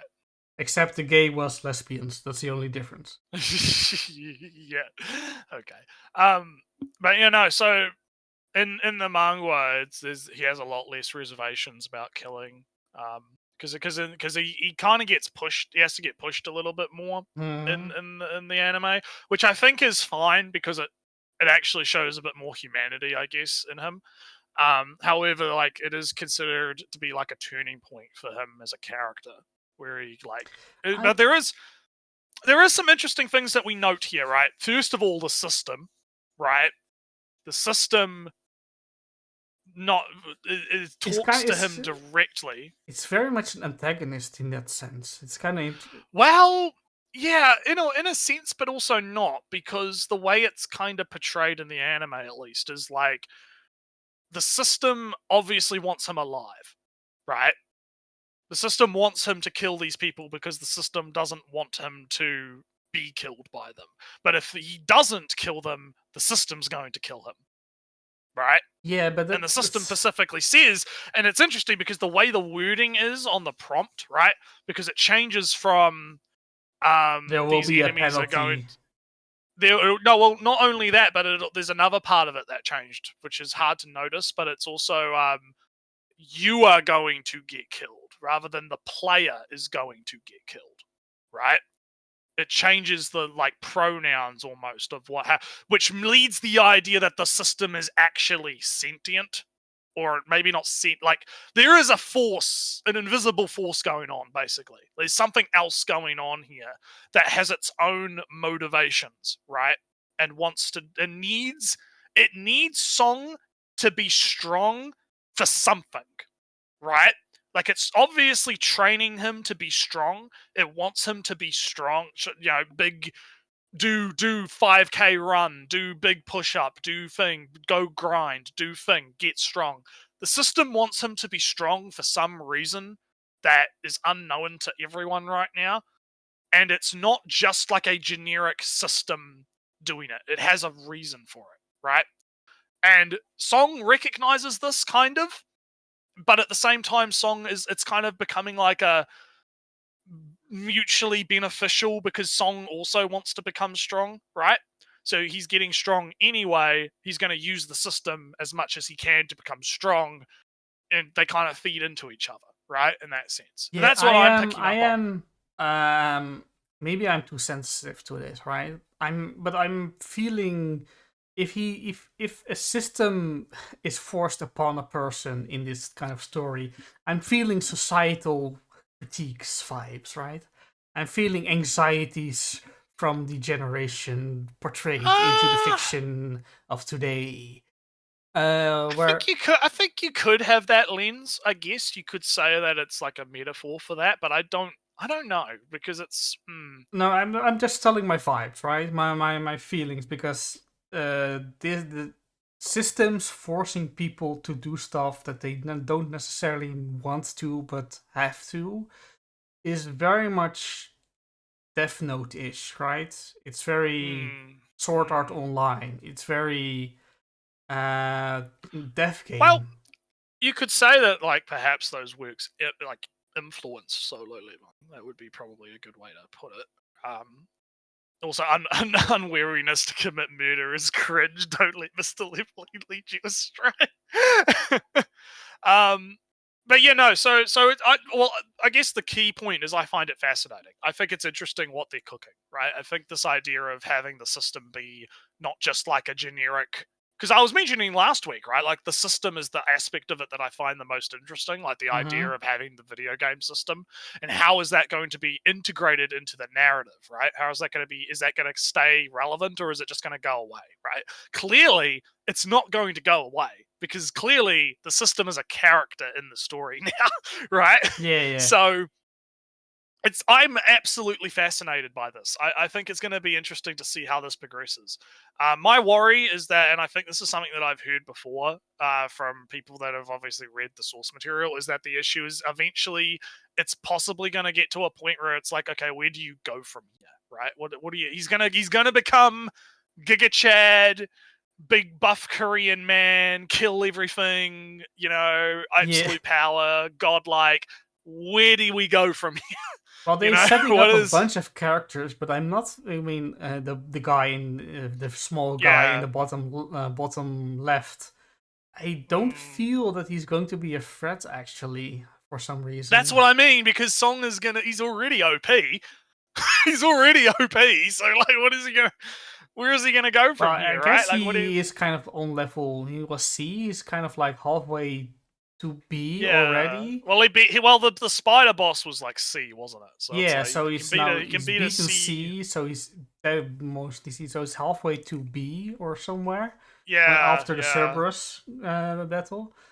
And I mean, this guy with the red eye in this image, he's S class or A class or something. With this speed, Mr. Solo Leveling is going to beat him in a week or so. So yeah, it's very It's very kind of the story Yeah. to have him occupied for the next month, but that's Yeah. So let's see. We'll see what happens. Let's see what they're cooking, right? I'm Yeah, definitely still also- interested in it, but yeah. I'm Also, hesitant. they are introducing an entire cast and then leaving them in the background. So I'm kind of curious. Yeah, I felt that was kind of because there was some points where they like cut around to different characters talking. Like they had the girls in the cafe talking about that other girl, yeah, for the red right? girl and The girl in the top right, right. Like I felt like that was kind of jarring to kind of go from someone's about to fucking murder rape these guys. Quick, let's cut to girls in a cafe. You know, I felt like it was a little bit. Yeah, but I every episode, no, not every episode, a bunch of episodes in a row have been about the head of the guild, the guy from the government. Yeah, we have a little bit of everything. The guy's a brother, and now this red girl. Something is going on, something is happening, but the story hasn't really hinted towards the direction thus far in that sense. Yeah, it's only right, about we'll only about his guy and the next keys that he's getting. Which is apparently about curing the little brother. Next up, let's do Metallic. Good old Metallic Rogue. What is? Wait. No, sorry, I wasn't in the OBS windows. Okay. So, what did you think of it this week? What was Metallic Rouge. Is actually not Rogue? Rouge, right? Metallic Rouge, the bat. Yeah. Rogue. Is it Rogue? No, not. It's Rogue. Yeah. It's Rogue. Metallic Rogue. Metallic Rogue is getting actually more interesting every episode than from the first. Because even after episode 3, I was kind of iffy on it, but it is getting interesting. Although I still suspect that the detective's assistant is one of these Immortal 9. It is this episode was in essence, the classic murder mystery doppelganger, and ask the question that only one of them would know. Yeah, correct. I think my favorite. She fucking drop kicked the dog. Yeah, I fucking died, dude. I was like, and then it did turn out to be the guy like pretending to be the dog, right? So it was fine. But just her fucking kicking the dog. I was like, holy shit! I fucking cracked up. It was funny. It was like, holy shit. Oh, I couldn't believe it. That the start of the dog started talking was dog started talking. Was almost the best part, but I like the twins. I don't suspect they will. Well, they I half expect them to stick around for a while, but there's already kind of a big cast, even though they kill. Yeah, we've got a cast of characters, and we've got a bunch of returning characters too that show. Like we had the couple from the episode. Yeah, but they'll be forever background characters that happen to be around. I don't expect them to actually mean. Yeah. The robot guy. I also expect that he's one of the Immortal 9. Yeah. So it's definitely going in some interesting places. I think the episode overall was pretty good. It did feel a little bit wheel tuny though. Like I don't know. Yeah, I didn't very much like the ending, right? That she's getting arrested. Yeah, I don't know what's going on there. There's like all of a sudden, what's her name? Naomi? Is it Naomi? Yeah, Naomi. She's suddenly working with this other group. Well, she was working with this group all the time, but now she's again arresting Rogue. Like, yeah, it seems very weird. And then you've also got crazy murdered clown man he just seems to be the Joker. He's just doing shit because why not? Yeah, he's just doing shit for the fun of it. He gets his legs cut off, and I don't know how the fuck he's obviously gonna survive, right? Yeah. He's obviously surviving and coming back. I don't know how you survive from getting your legs cut in half and then sent into the atmosphere. I'm gonna be interesting to see how that works. Yeah, I guess, but I mean, I guess that kind of like should indicate how resilient these guys are, right? They are called immortal, I guess. Yeah, I guess. So we'll see see what happens there, I guess. But overall, I'm still interested enough to continue it. I think it seems fine. I haven't had any problems with it. Yeah, and like I said, I am enjoying every episode more than the last. So it's Yeah, I will say that. Yeah, it's definitely gotten better over time. It's like a fine wine. It's aging quite well. But I kind of miss the opportunity to speculate, like something like Darling in the Franxx and Kill la Kill and Witch from Mercury. I felt that there was a bunch of speculation opportunity in those series. I don't really feel any speculation opportunities from this show in particular, which is kind of a shame for my personal enjoyment. All right. What's next on the list? Rerun, the last one. It was good. It was. I mean, we got a bit of action. We had a bit of fun. They're going into the dungeon. We got to see some flashy animation. It was very nice. Very nice episode. Yeah. I'm very much a fan of Methode. The new arch witch. Well, not arch witch, but she looks like a witch to me. The sleepy girl. No, Senne, bedoel je? Bedoel je? No, which one? There's so many characters now to fucking keep track. Sorry, Sense is the girl, the test giver. The tester girl. Yeah, the test giver girl. Yes. Not her. The big breast lady with long hair and a big shield that shoots back. Yes, the flexion counter girl. Yes. She's very cool. She hasn't barely spoken a word, and she hasn't barely said anything, and we don't know anything about her. And one of her teammates immediately got saved by the golems, so we don't know a lot about what's going on. No, but I just think my appreciation for this almost MILF character, right? Because she has a shield, and apparently her ability is to fire back while keeping a shield up, which is a very cool ability in this world. It looked cool.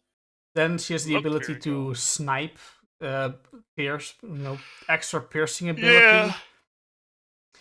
Also, just Denken's group in general, very, very well fight coordinated. I heard that the manga is excellent, but it's lacking a little bit in the action bits. Well, we're definitely getting the action bits now in the very anime. Much good action in this stuff. Yeah, and the fucking cliffhanger for next week's gonna be real. Oh yeah, fighting Frieren for real. We'll see this time. It's actually lethal, or at least a copy anyway. Of course. But fighting this is the most excellent excuse that you could have to actually fight. I think it's good. I think it's interesting, that we're gonna get to see like a actual fight to the death with your characters. Yeah. I think it's a good way to do it without having to actually put them in too much harm. And each of the actually, they are in very much harm, but not the characters. Well, they are, but I mean, they've got the golems anyways. Yeah, right. But then again, how well is the golem going to do against a fully fucking dick tap against a free? We'll see. It was just fun to see Laufen, her abilities when she never really used her whip staff thing. But it's fun to know that she could, and we see it used against herself and her party, and that's fun to see. More excuses for good fights. That's what I want to see. On the emotional side, not much happened, so it's all. Well, I mean, everyone else is kind of just laserling their way around the dungeon. It's kind of I am kind of. I wonder if Kane and Lawine are doing all right against these, gargoyles and copies, and also that one guy that went by himself. Yeah. We haven't seen anything from those two. Also, not of Ulbo and Land. So, I'm just kind of worrying / wondering what happened to them, especially, of course, to the two girls that kind of attached to. Yeah. I guess we'll see next episode because I think we're just going to be jumping around, kind of. Yeah. Also, what they're doing. Yeah, that was our anime section. Oh well, did we talk about Slave? Oh, yeah, sorry, I deleted the image of Slave because I thought you were. No, because I'll talk about Slave kind of quickly, even like Yeah. it can be kind of like a quick one, right? Like because One of the the most issue with relevant. the issue with Slave is the opposite to the issues with Magical Girls, right? Because we kind of just talked about how Magical Girls is as an adaptation is doing things, it's changing things around, it's adjusting the flow, it's adding new content, right? Slave is really right now just they're taking the manga panels and adapting them. Like there's not really a lot different in it, and that's not necessarily always a bad thing, right? Like sometimes The that's kind of what you JoJo want. The issue, is just a panel for yeah, panel, and it's good. yeah. Like that's not necessarily a bad thing. I guess the bad thing is that I mean the CG is still a problem. It's not great. The the itchy is appreciated and it's good and it's nice, but it's not it's there's nothing really super special about it, right? I feel like the story of Slave is not particularly great either. There's not a lot to talk about. It's just, oh, the exhibition match was, interrupted and they had a big fight and now the big fight is over and now we're having, more casual introductions to the new team and whatnot, right? And the other chick wants the slave too now. Oh boy, um, Mm. so yeah, so there's not a whole lot to talk about. So I'd probably put it in that same kind of category as you were with the other shows, where you could probably like just put one image of it in, and we could just kind of like be like, yep, no, it's it's fine, but not great. There's not much to talk about. Mm. With it. I don't know if you have the same thoughts or if you've even continued watching it Well, or not. you're kind of articulating the same. Well, yeah.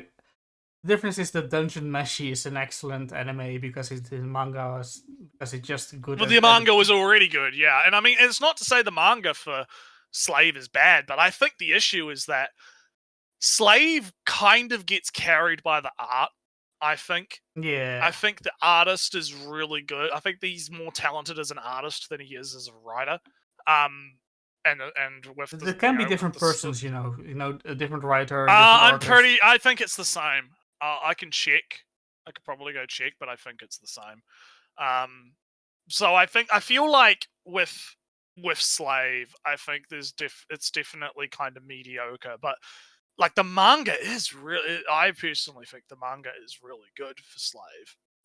In terms of reading it, but I think that could be because instead of watching it, you're able to read it at a much faster pace, if that makes sense. Because with the show, you have to sit there and watch it for half an hour, whereas when you're reading it, you can just kind of, you can just kind of get the gist and you can kind of just skip through it, and just go, oh yeah, sexy Also, time, oh yeah, cool fight, I just want to mention real quick that in diaries, the face in the upper left would be a panel in the manga, but in this anime it flashes for like a half a second. Also, yeah, I think the art. Yeah, okay. So the artist is different. So the artist isn't the same artist for Agame ga Kill, but the author is the author for Akame ga Kill. So the author is the same, but the artist is different. For the diaries, right? The face in the upper left is a face that you only see for half a second, and I assume that in the if there's a manga, I believe the original is actually a light novel. But if it's in the manga, you could look at this panel of her face for as long as you want, and in the light novel, it would be just like for a flash, you see Mau Mau's face was one of etc. etc. But if in the world where the manga was the original, adapting this face to be shown for less than a half a second, and then have Jinshi see it and recoil in a kind of fear is a very good choice in adaptation. Also, if like I said, the original is probably very likely the light novel, but having the face shown for an actual half a second when the book says where Flash, good adaptation stuff. Yeah. But yeah, you're fine. Your bits for the that's art. pretty much all I've got to say. Yeah. Yeah. Well, that's pretty much all I have to say on Slave. We can, move on to Yeah, maybe the news. very, and- very quick. This is the fucking news. Very quick, because you probably want to go to sleep, and I'm tired too. I prepared and drank a cup of tea we before. prepared the news. So I guess we'll just kind of rapid fire a little bit. The DJ Sanji drama has both continued and somewhat ended. Somewhat, kind of.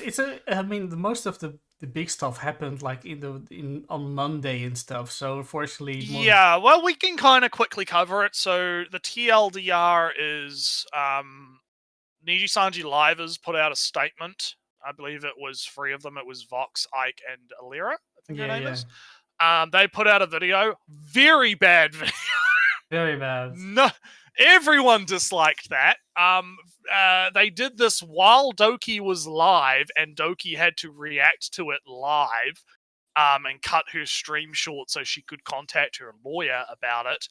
And since then, Doki has released a counter statement. It's been, kind of sort of hashed out a little bit, but I think there might be some stuff going on behind the scenes that we're probably not privy to. Another thing that happened was the CEO himself put out a video where he did the bow, Ellie. He did the he did the bow that was basically one step away from doing a fucking Dogzera. He was very, very very, very please understand, please. We fucked up. And yeah, so the TLDR, I guess, on that is the dust is starting to settle. Hopefully things are kind of getting back to normal, but the rats continue. If I have to say something, right, I've been kind of ignoring the drama in large sense. I haven't actually watched the entire Alira Vox Ike thing. I haven't really read up on Doki's statements. No, don't worry. I'll let you finish, yeah. Yeah, and I haven't haven't watched, was it Riku? The CEO guy, the CEO guy of Nichisanji say anything, but I have let myself pick up random bits and pieces. One of those random bits and pieces is that massive conspiracy level document thing. I haven't. Now, here's the thing. I actually haven't read the Giga Rat thing that someone put out because, quite frankly, it seems very schizo. Yeah, because I've caught little bits and pieces of it, right? And one thing is from what I gathered is that it's kind of blaming everything on Alira. Another thing is kind of suggesting that Alira is somehow kind of a gang, a gang leader. Yeah. And that she can speak Japanese, and therefore she's manipulating the Japanese side by providing all false information to the Japanese and deliberately sabotaging Solan, etc. etc. Yeah, a lot of that's why I'm like, a lot of that seems schizo, and I'm not going to consider it. I would rather focus on speculating based on information that is actually information, like the video itself, right? Yeah. So the issue with the video itself, right, because you haven't watched it, is twofold. One, they dropped that they had been shown private documents that were not meant to be shown to them, right? Because what had happened was Doki had created a document that was basically her going over all of her problems, right? Going over all the stuff that she felt, grievances, all of her problems, and this was for her lawyer, so that her lawyer could understand what the problems were, right? And then, and this is me going off Doki's statement about it, right? So this was a document where she talked about, all the stuff that had gone on, all the bullying that had gone on allegedly from Niji-san's staff and stuff. Because apparently there wasn't actually, Doki had never actually said anything about people like Eliva is bullying her. She was talking about staff, supposedly. At least that's what I recall. Again, this is me trying to summarize giant text documents, right? So I'm gonna probably be missing stuff. If you're more interested in the story, I've caught bits and Well, I'm pieces talking of to it. chat. I'm talking to chat, not you. Like, if you're more interested in the story, Then I'll just go look it up leave. yourself. Go read it yourself. Right? That's what I'm saying. Yeah, Right? If you're more interested, don't take what I'm saying as factual until you've read it yourself. Right? But I'm just trying to like go through the timeline. Right? So she makes this document that had all of the grievances and stuff. And initially, it was just between her and the lawyer. The lawyer was in contact with Annie Color and trying to get Annie Color to respond to them because they were trying to like sort shit out. But Annie Color was refusing to respond to the lawyer, right? So the lawyer said, okay, here's what we're going to do. We're going to share this document with the Annie Color legal team and say, here is all of her grievances, her problems. However, you have to agree not to show this document to anyone else outside of the Annie Color legal department or whatever, right? So that was the agreement. So they sent that document to Annie Color. Now, apparently not long after they sent that document to Annie Color, that was when Annie Color brought out the statement that pissed everyone off, right? So that tells you kind of where the timeline's at, right? Now, allegedly, or well, maybe not allegedly, but what is implied by the video that was brought out by the livers was that they were showing this supposedly private legal document that was agreed upon between the two lawyer factions, that it was to remain private information and confidential, right? So this led to the idea that Annie Color had breached the confidentiality agreement with Doki, right? Which is big no-no. Which is big no-no. You shouldn't be doing that, no matter legal shit, right? Now, there was also accusations from Vox in the video about the fact that he believed that the legal document posed a risk of him and the other livers getting doxxed because they believe because there were livers that were mentioned in the document, right? And some of that information was stuff like, oh, this liver lives here at this place and so and so and so and so forth. But the issue with that is that you know how legal documents are, Ellie, right? You know how when you do a legal document, you have to like put in as much information as possible, right? About, okay, here's the person being talked about, here's all the information about them, they're being referenced, right? So because we haven't seen these documents, right? We're only going off the information given by Vox and Co, right? We can't actually know the context in which they're being brought up in the document, right? But the way that they bring it up is that they're trying to make the case that, oh no, if this document was, they could dox us. This is, horrible. But Doki never intended the document to be made public anyway. So how could they be doxed if the document had remained private between you see where I'm going with this, right? It doesn't make a lot of sense. Yeah, right? So from what I to put in order real quick, from what I heard other people speculate without actually watching the search myself, is that apparently the idea is that Nishisanji or Annie Color thought that it was Doki/Helen's intention to release this public in its entirety and fully, while also thinking that this document was asked to be private instead of, agreed to be private.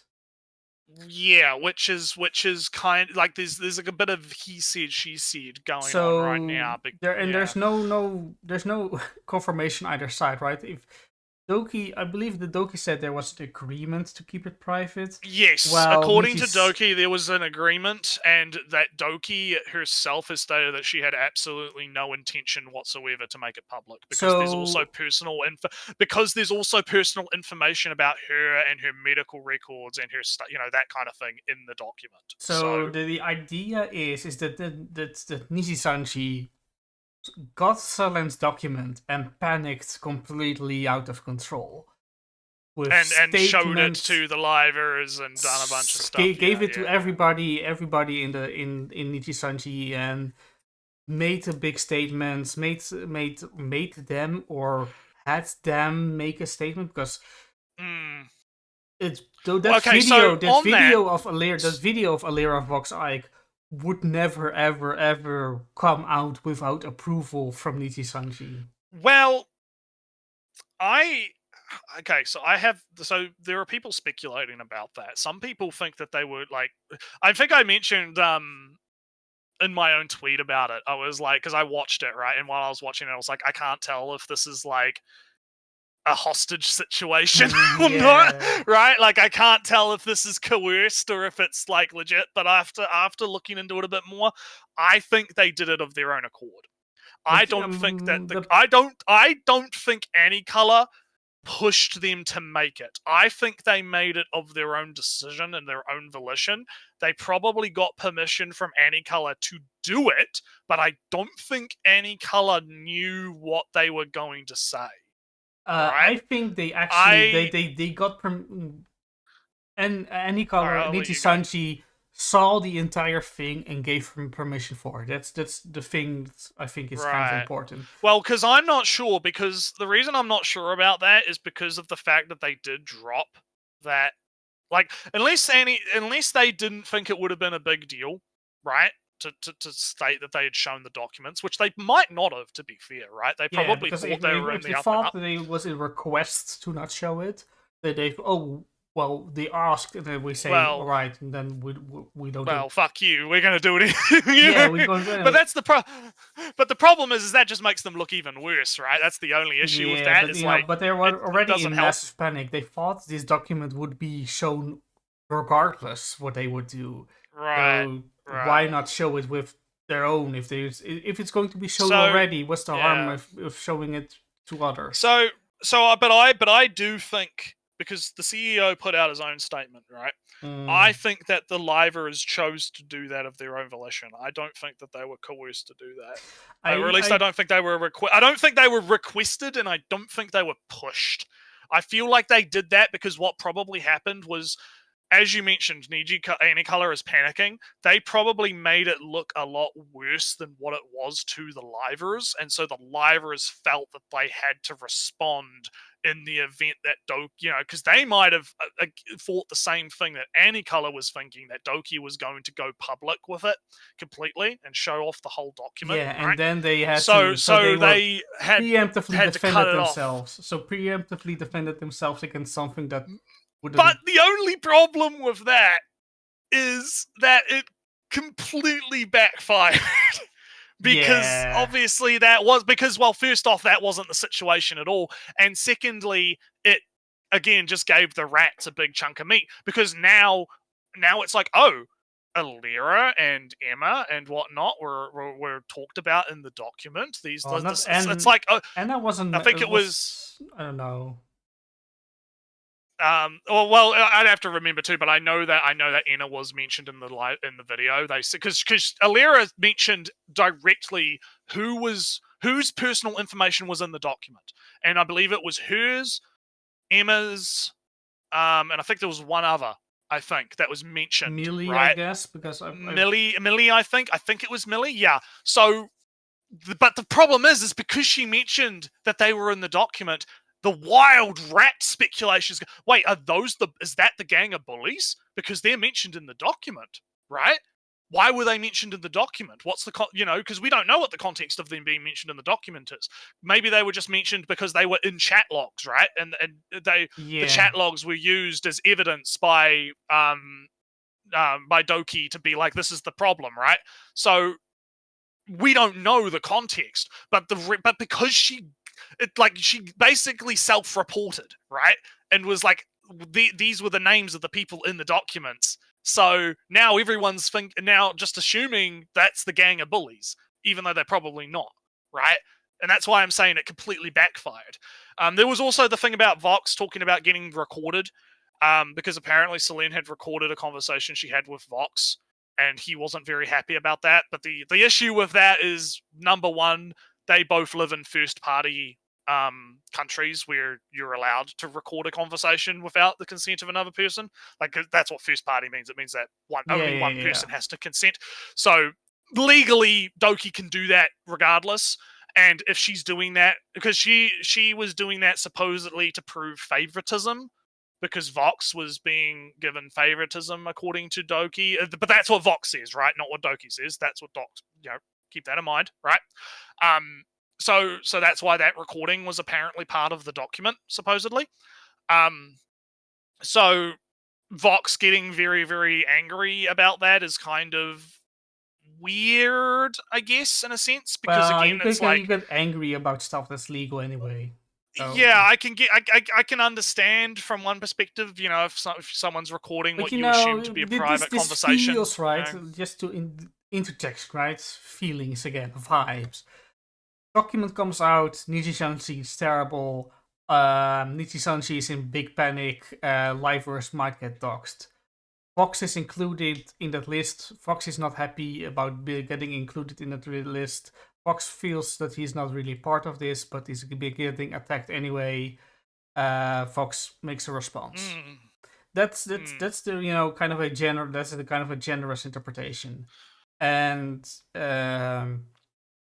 that the recording might have been recorded for some other purposes and has been kept around, etc. The thing is, right? Oh fuck yeah! I'm trying to record. Actually, wait. I think in Doki's statement, she said that she recorded that as like it was actually meant to be like a test thing for something. I'd have to go find the fucking record. But again, the point is that there wasn't like any malicious intent in the recording. Like it wasn't meant to be recorded as like a malicious action. From what I understand from looking at the statements. So I guess to kind of like TLDR, that to kind of because also if you allow me, right? All right, I'll allow you to do your little speculation, and then I'm going to cap it off. You can correct it and then leave it at that. From what I understand, Doki released a final statement, kind of said, which included maybe Nijisanji misunderstood. Nijisanji said we did nothing wrong, and that's kind of the end of it, right? Yeah, that's what I was going to say. It's pretty much right now. It's Doki wants to move on. Doki doesn't want to cause any more drama. She doesn't want people to get harassed. Obviously, she doesn't. She just wants to move on. Yeah, she wants to move on with her career, basically, right? She's done, right? And so I think what's going to happen now is unless Nijisanji fucks up again, right? Very possible. Unless Nijisanji fucks up again, which is very possible, I think this is going to be handled privately via lawyers, right? Whether or not, like, I don't know. I don't think there's an active lawsuit that's come up yet, right? I think it's just lawyers talking to each other. Yeah. I highly suspect, this is my rat theorization, Annie Color's just going to pay her off. I think Annie Color's just going to be like, look, here's a severance package, right? Because it's not actually like a, what's the legal term for it? A settlement, right? Because it's not actually a lawsuit, right? It's just, you can't get a settlement unless you actually sue. But like, I think that's what's going to happen. I think, and we're never going to know about it, right? I think Doki is just going to get a, like this is probably not going to happen, but this is what I think should happen. I think Nijisanji should just be like, look, here's a settlement. Let's bury the hatchet. We're not going to interact with you anymore. We're not going to talk about you anymore. We're not going to, interfere, right? We're done, right? Business terminated. We call that a bribe. Yeah. Kinda. But this is what, but I feel like that would be the logical thing to do, right? Because it's reimbursing her for damages, because obviously she's been damaged by like Doki. Like she admitted that she tried to no life twice, right? Obviously there's been damages done, right? So I feel like there could, some kind of reimbursement is in order, right? I feel like a little bit, right? A little bit. But yeah, so I think everything's going to go private now. I think it's going to be, we're probably not going to get any more public shit. At least in terms of the Doki side of things. Nijisanji, on the other hand, I would be highly surprised if we didn't see more graduations in the next few months. I think what's going to happen is people's contracts are going to come up, and they're probably going to be really assessing whether or not they want to stick with Nijisanji or not, right? Based on how they performed, right? Or how they might improve or not improve over the coming months, right? So I think we're going to see a lot of more stick around based on how things go in the coming weeks. I think I've been hearing there's been some rats about, what's her name? The one that, I think you like her, don't you? The Scarlet, yeah. Yeah, there's been some rats around her. She might be a flight risk. She might be a flight risk. Well, she's she's the number one female earner at the moment, so that's always but risky. There's been some hints that she might not be very happy with what's going on. So see what happens. Maybe there's a few others that might be flight risks as well, but we'll see how it goes. All right. So just for my all my parasocial friends over at Nijisanji, I am doubtful at any large scale bullying campaigns within Nijisanji, just because of all from what I see, who collabs with who pops in chat with who. That makes me doubtful that any, big harassment campaign exists in Nijisanji itself. Doesn't mean there isn't cliques in stuff happening in the background that we don't, because obviously business versus personal, that kind of stuff. Yeah, but Zion in the beginning, right? I said Zion was there for a short time. That's hard.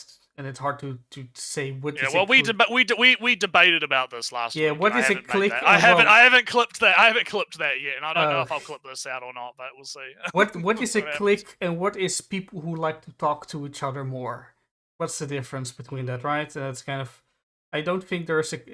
I don't feel there's a click within Nijisanji that is dominating so hard to be a harassment against people outside of the click.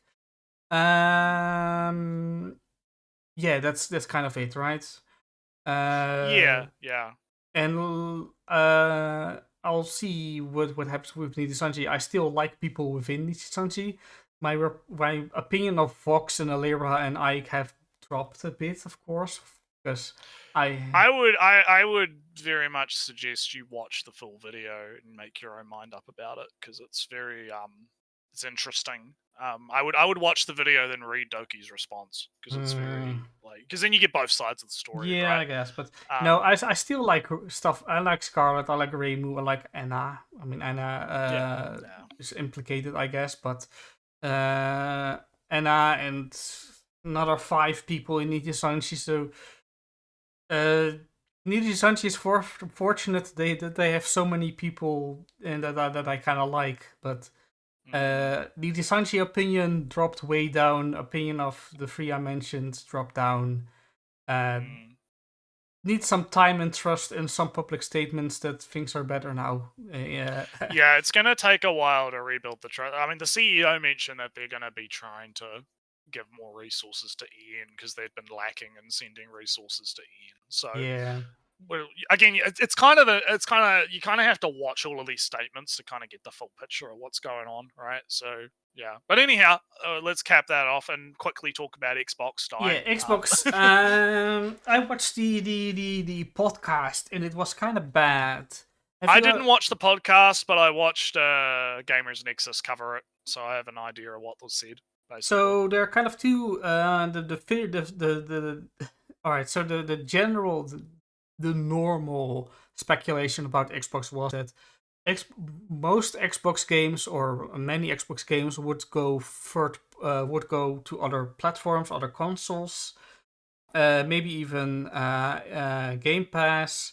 And the extremist version of this was that Xbox would stop making hardware altogether and go be a third-party publishers altogether. Podcast basically confirmed the normal version of the speculation, in that games will go to other platforms. In the podcast itself, it's only for games, and we don't have any plans for the Indiana Jones and Starfield. But there wasn't any commitment to not have Indiana Jones or Starfield at all on those platforms, or that it is.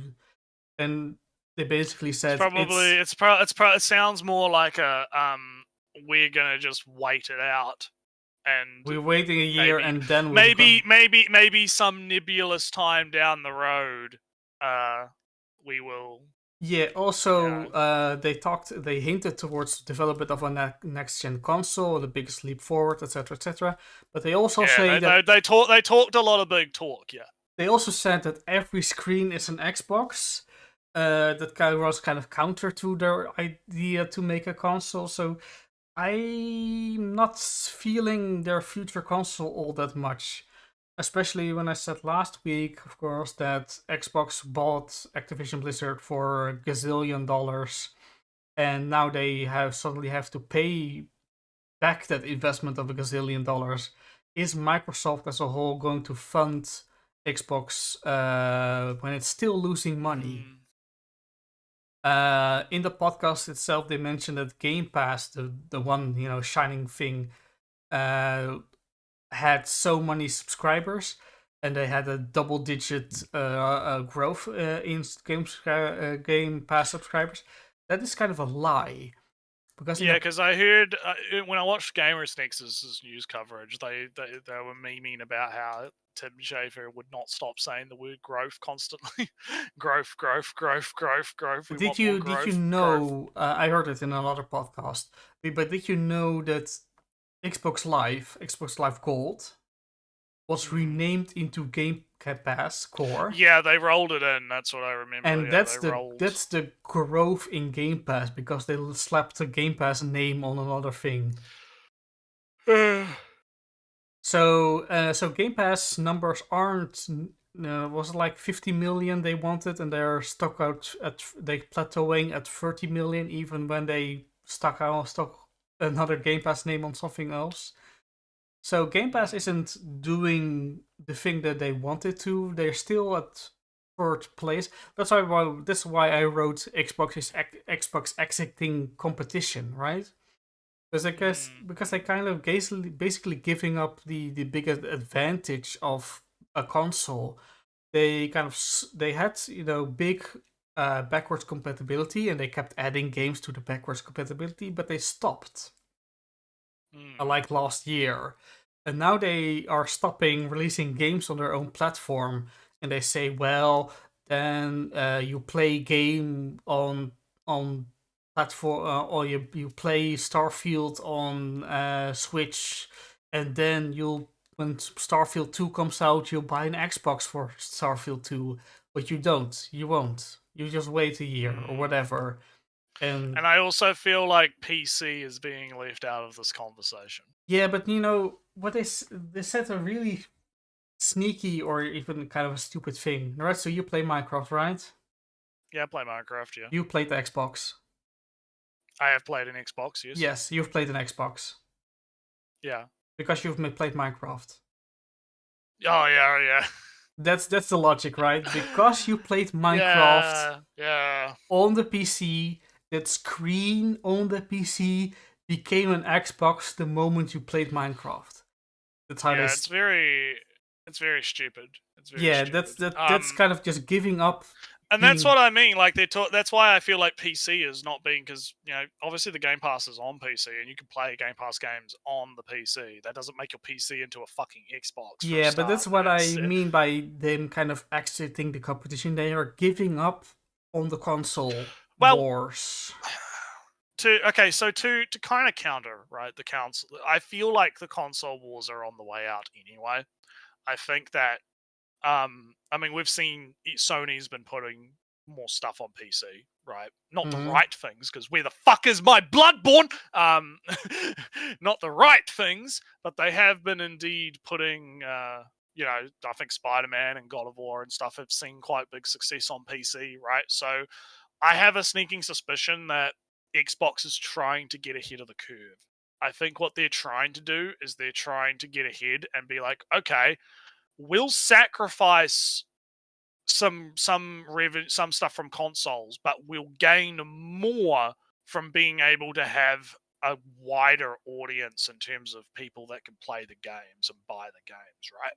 Which is why I think they're like, yeah, we'll put Microsoft games on PlayStation, right? Because even though we're giving PlayStation money, a little bit of money, we're going to make. I think this is.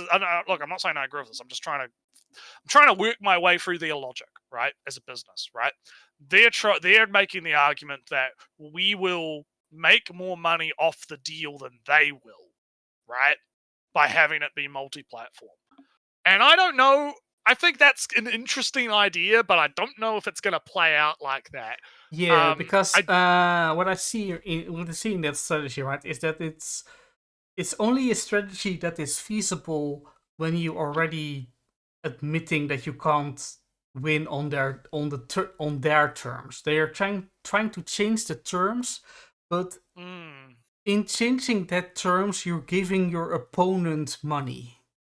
I think that I honestly feel like what's going to happen is the next because they're hyping up this whole next generation of graphical shit. Well, I mean, how fucking harder can you go, right? Because I mean, what have we got on PC right now? Yeah, we're already reaching the point in terms of hardware where we can't, like, physically, with the laws of physics, we're having issues being able to fucking get any faster, right? Or any more speed, more in terms of of stuff, right? So I don't really see, in terms of, as well as keeping the cost down, because obviously the console has to be affordable, right? Because yeah, you could theoretically have a console that's got like a 4090 in it or whatever, right? But that's gonna cost like fucking $3,000. Who's gonna fucking afford that, right?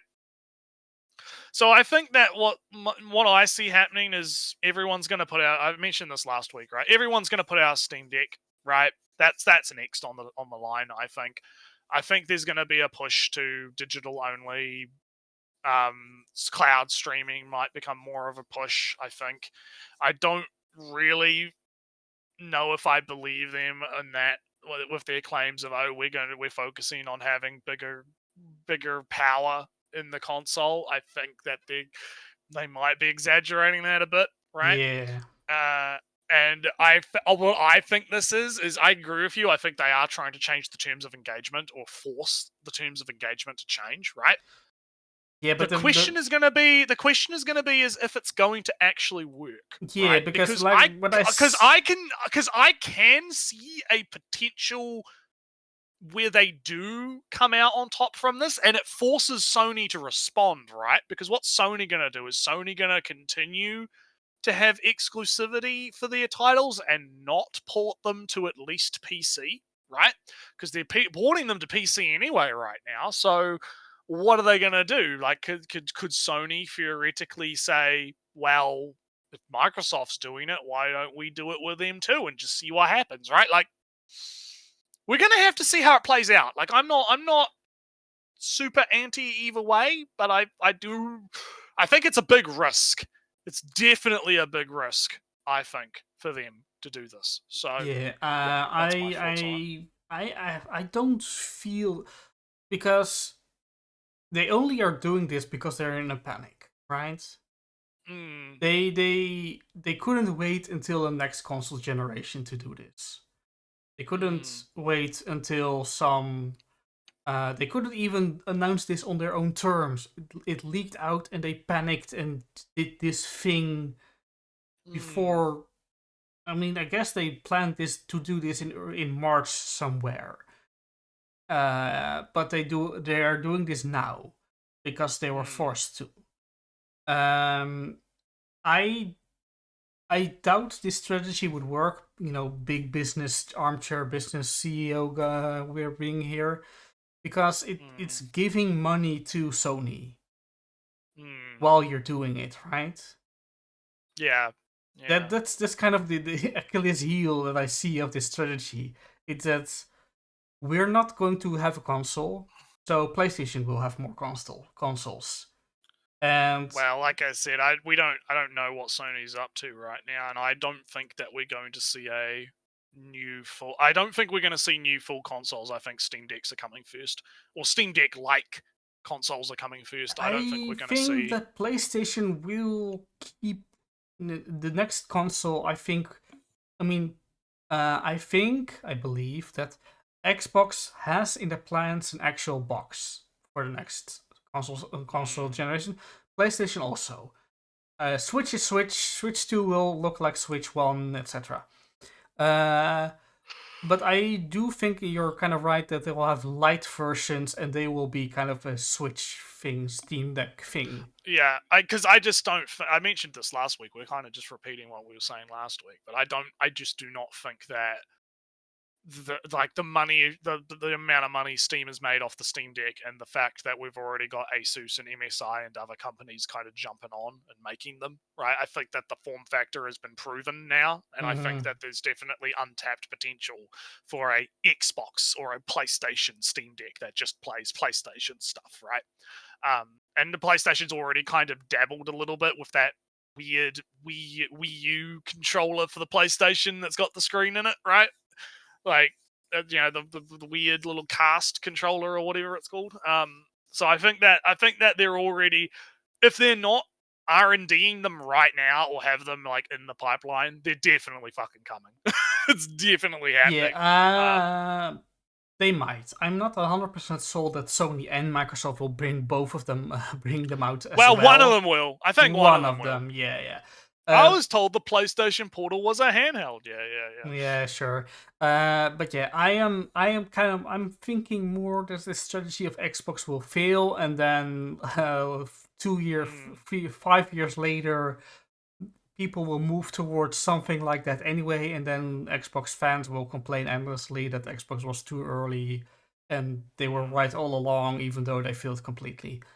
Even though it failed, yeah. All right, well let's move on. Let's run through you want to go? Yeah. Run through the thing. Nintendo Direct. I've been kind of expecting one Direct every week of February since January. First week was PlayStation. Second week was also PlayStation. This week Xbox suddenly jumped in, and now finally, with nothing in the way, Nintendo can have their Direct. Very much expected to have a Direct. People say it's a partner showcase, in which Hi-Fi Rush will be announced for the Switch. More speculation that next week or next month the new console will be revealed. The Switch 2 will be revealed. Leaked details of this chip, that chip. It will be compatible with your cartridge of Switch 1, etc., etc. I'll look forward to the Switch announcements next week, which look very likely. Next part. New D&D books. If you're interested by chance in D&D, the new rule books with the new version will come out this year. Except the bestiary monster manual will come early next year. I've read through the playtests, and it looks alright. I've also seen people complain massively about some changes and some changes got reverted that I thought were very good ideas. Like Nretsew, what do you know how wizards work in D&D? No, particularly. I'm not super well versed. Alright. A little bit, but not. I don't do a lot of the D&D So stuff, sorcery and wizardry are different. Sorceries have abilities, say, from within innately, and wizards are nerds that study and then can do magic. One example that got reverted, that I'm kind of disappointed in that they reverted, was that sorcerers have the ability to alter the spells they cast, having them longer range or quicker or all that stuff, right? Because they do it out of innateness. Wizards are nerds that study spells, so they cast the spells as written, as described. They removed an ability for wizards to modify spells and have combine effects from different spells with each other.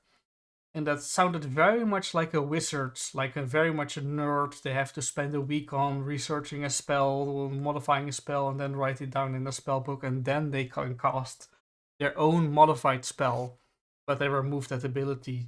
That's a one example of the play tests that I kind of miss. But in other stuff, they changed some stuff like fatigue. Fatigue is in D&D, but is not. Oh no, Ellie doesn't know what I don't know. Explain. Oh. Uh-oh. You're getting fact checked. Oh no. You're getting fact checked live.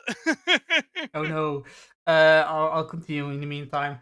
Fatigue is a thing that if you have like 3 points, your movement drops by half, and after another 2 points of fatigue, you do less damage, and after another 2 points of fatigue, something else happens. And the curve of that is isn't balanced at all. Like after 2 points of fatigue, your movement drops by half, and then the next couple of points don't matter at all, and then the last 2 points is that you die. That's not interesting at all. So the new fatigue system is just for every point of fatigue, your dice rolls have a -1. Right? You're tired. Your rolls are worse. Yeah, very That's sleepy. way easier. For example, I haven't used fatigue at all in my games, even though it would be warranted in a sense, because the effects of fatigue are not the effects that I want my players to feel when they're playing the game, so I'm not using the effects of fatigue. But just giving them a -1 on a roll, I can do that whenever I feel like they're feeling tired. I mean, you can understand it, right, Nretsew? What use is that their movement drops by half, that they can not that they run 15 feet instead of 30 feet. That's not interesting. Oh, you're tired, so your investigation rolls are a little bit less good because they're tired and not paying as much attention. That's the stuff that's far more interesting, I feel, in D&D. So new books are coming. Playtests were done fairly well. I know of all the drama about D&D and D&D 1 and all that stuff. 650's heading out. Yeah, we're about to end. Oh too. no! I'll never know what I do. You'll never know. You'll never know what you don't know. Oh no.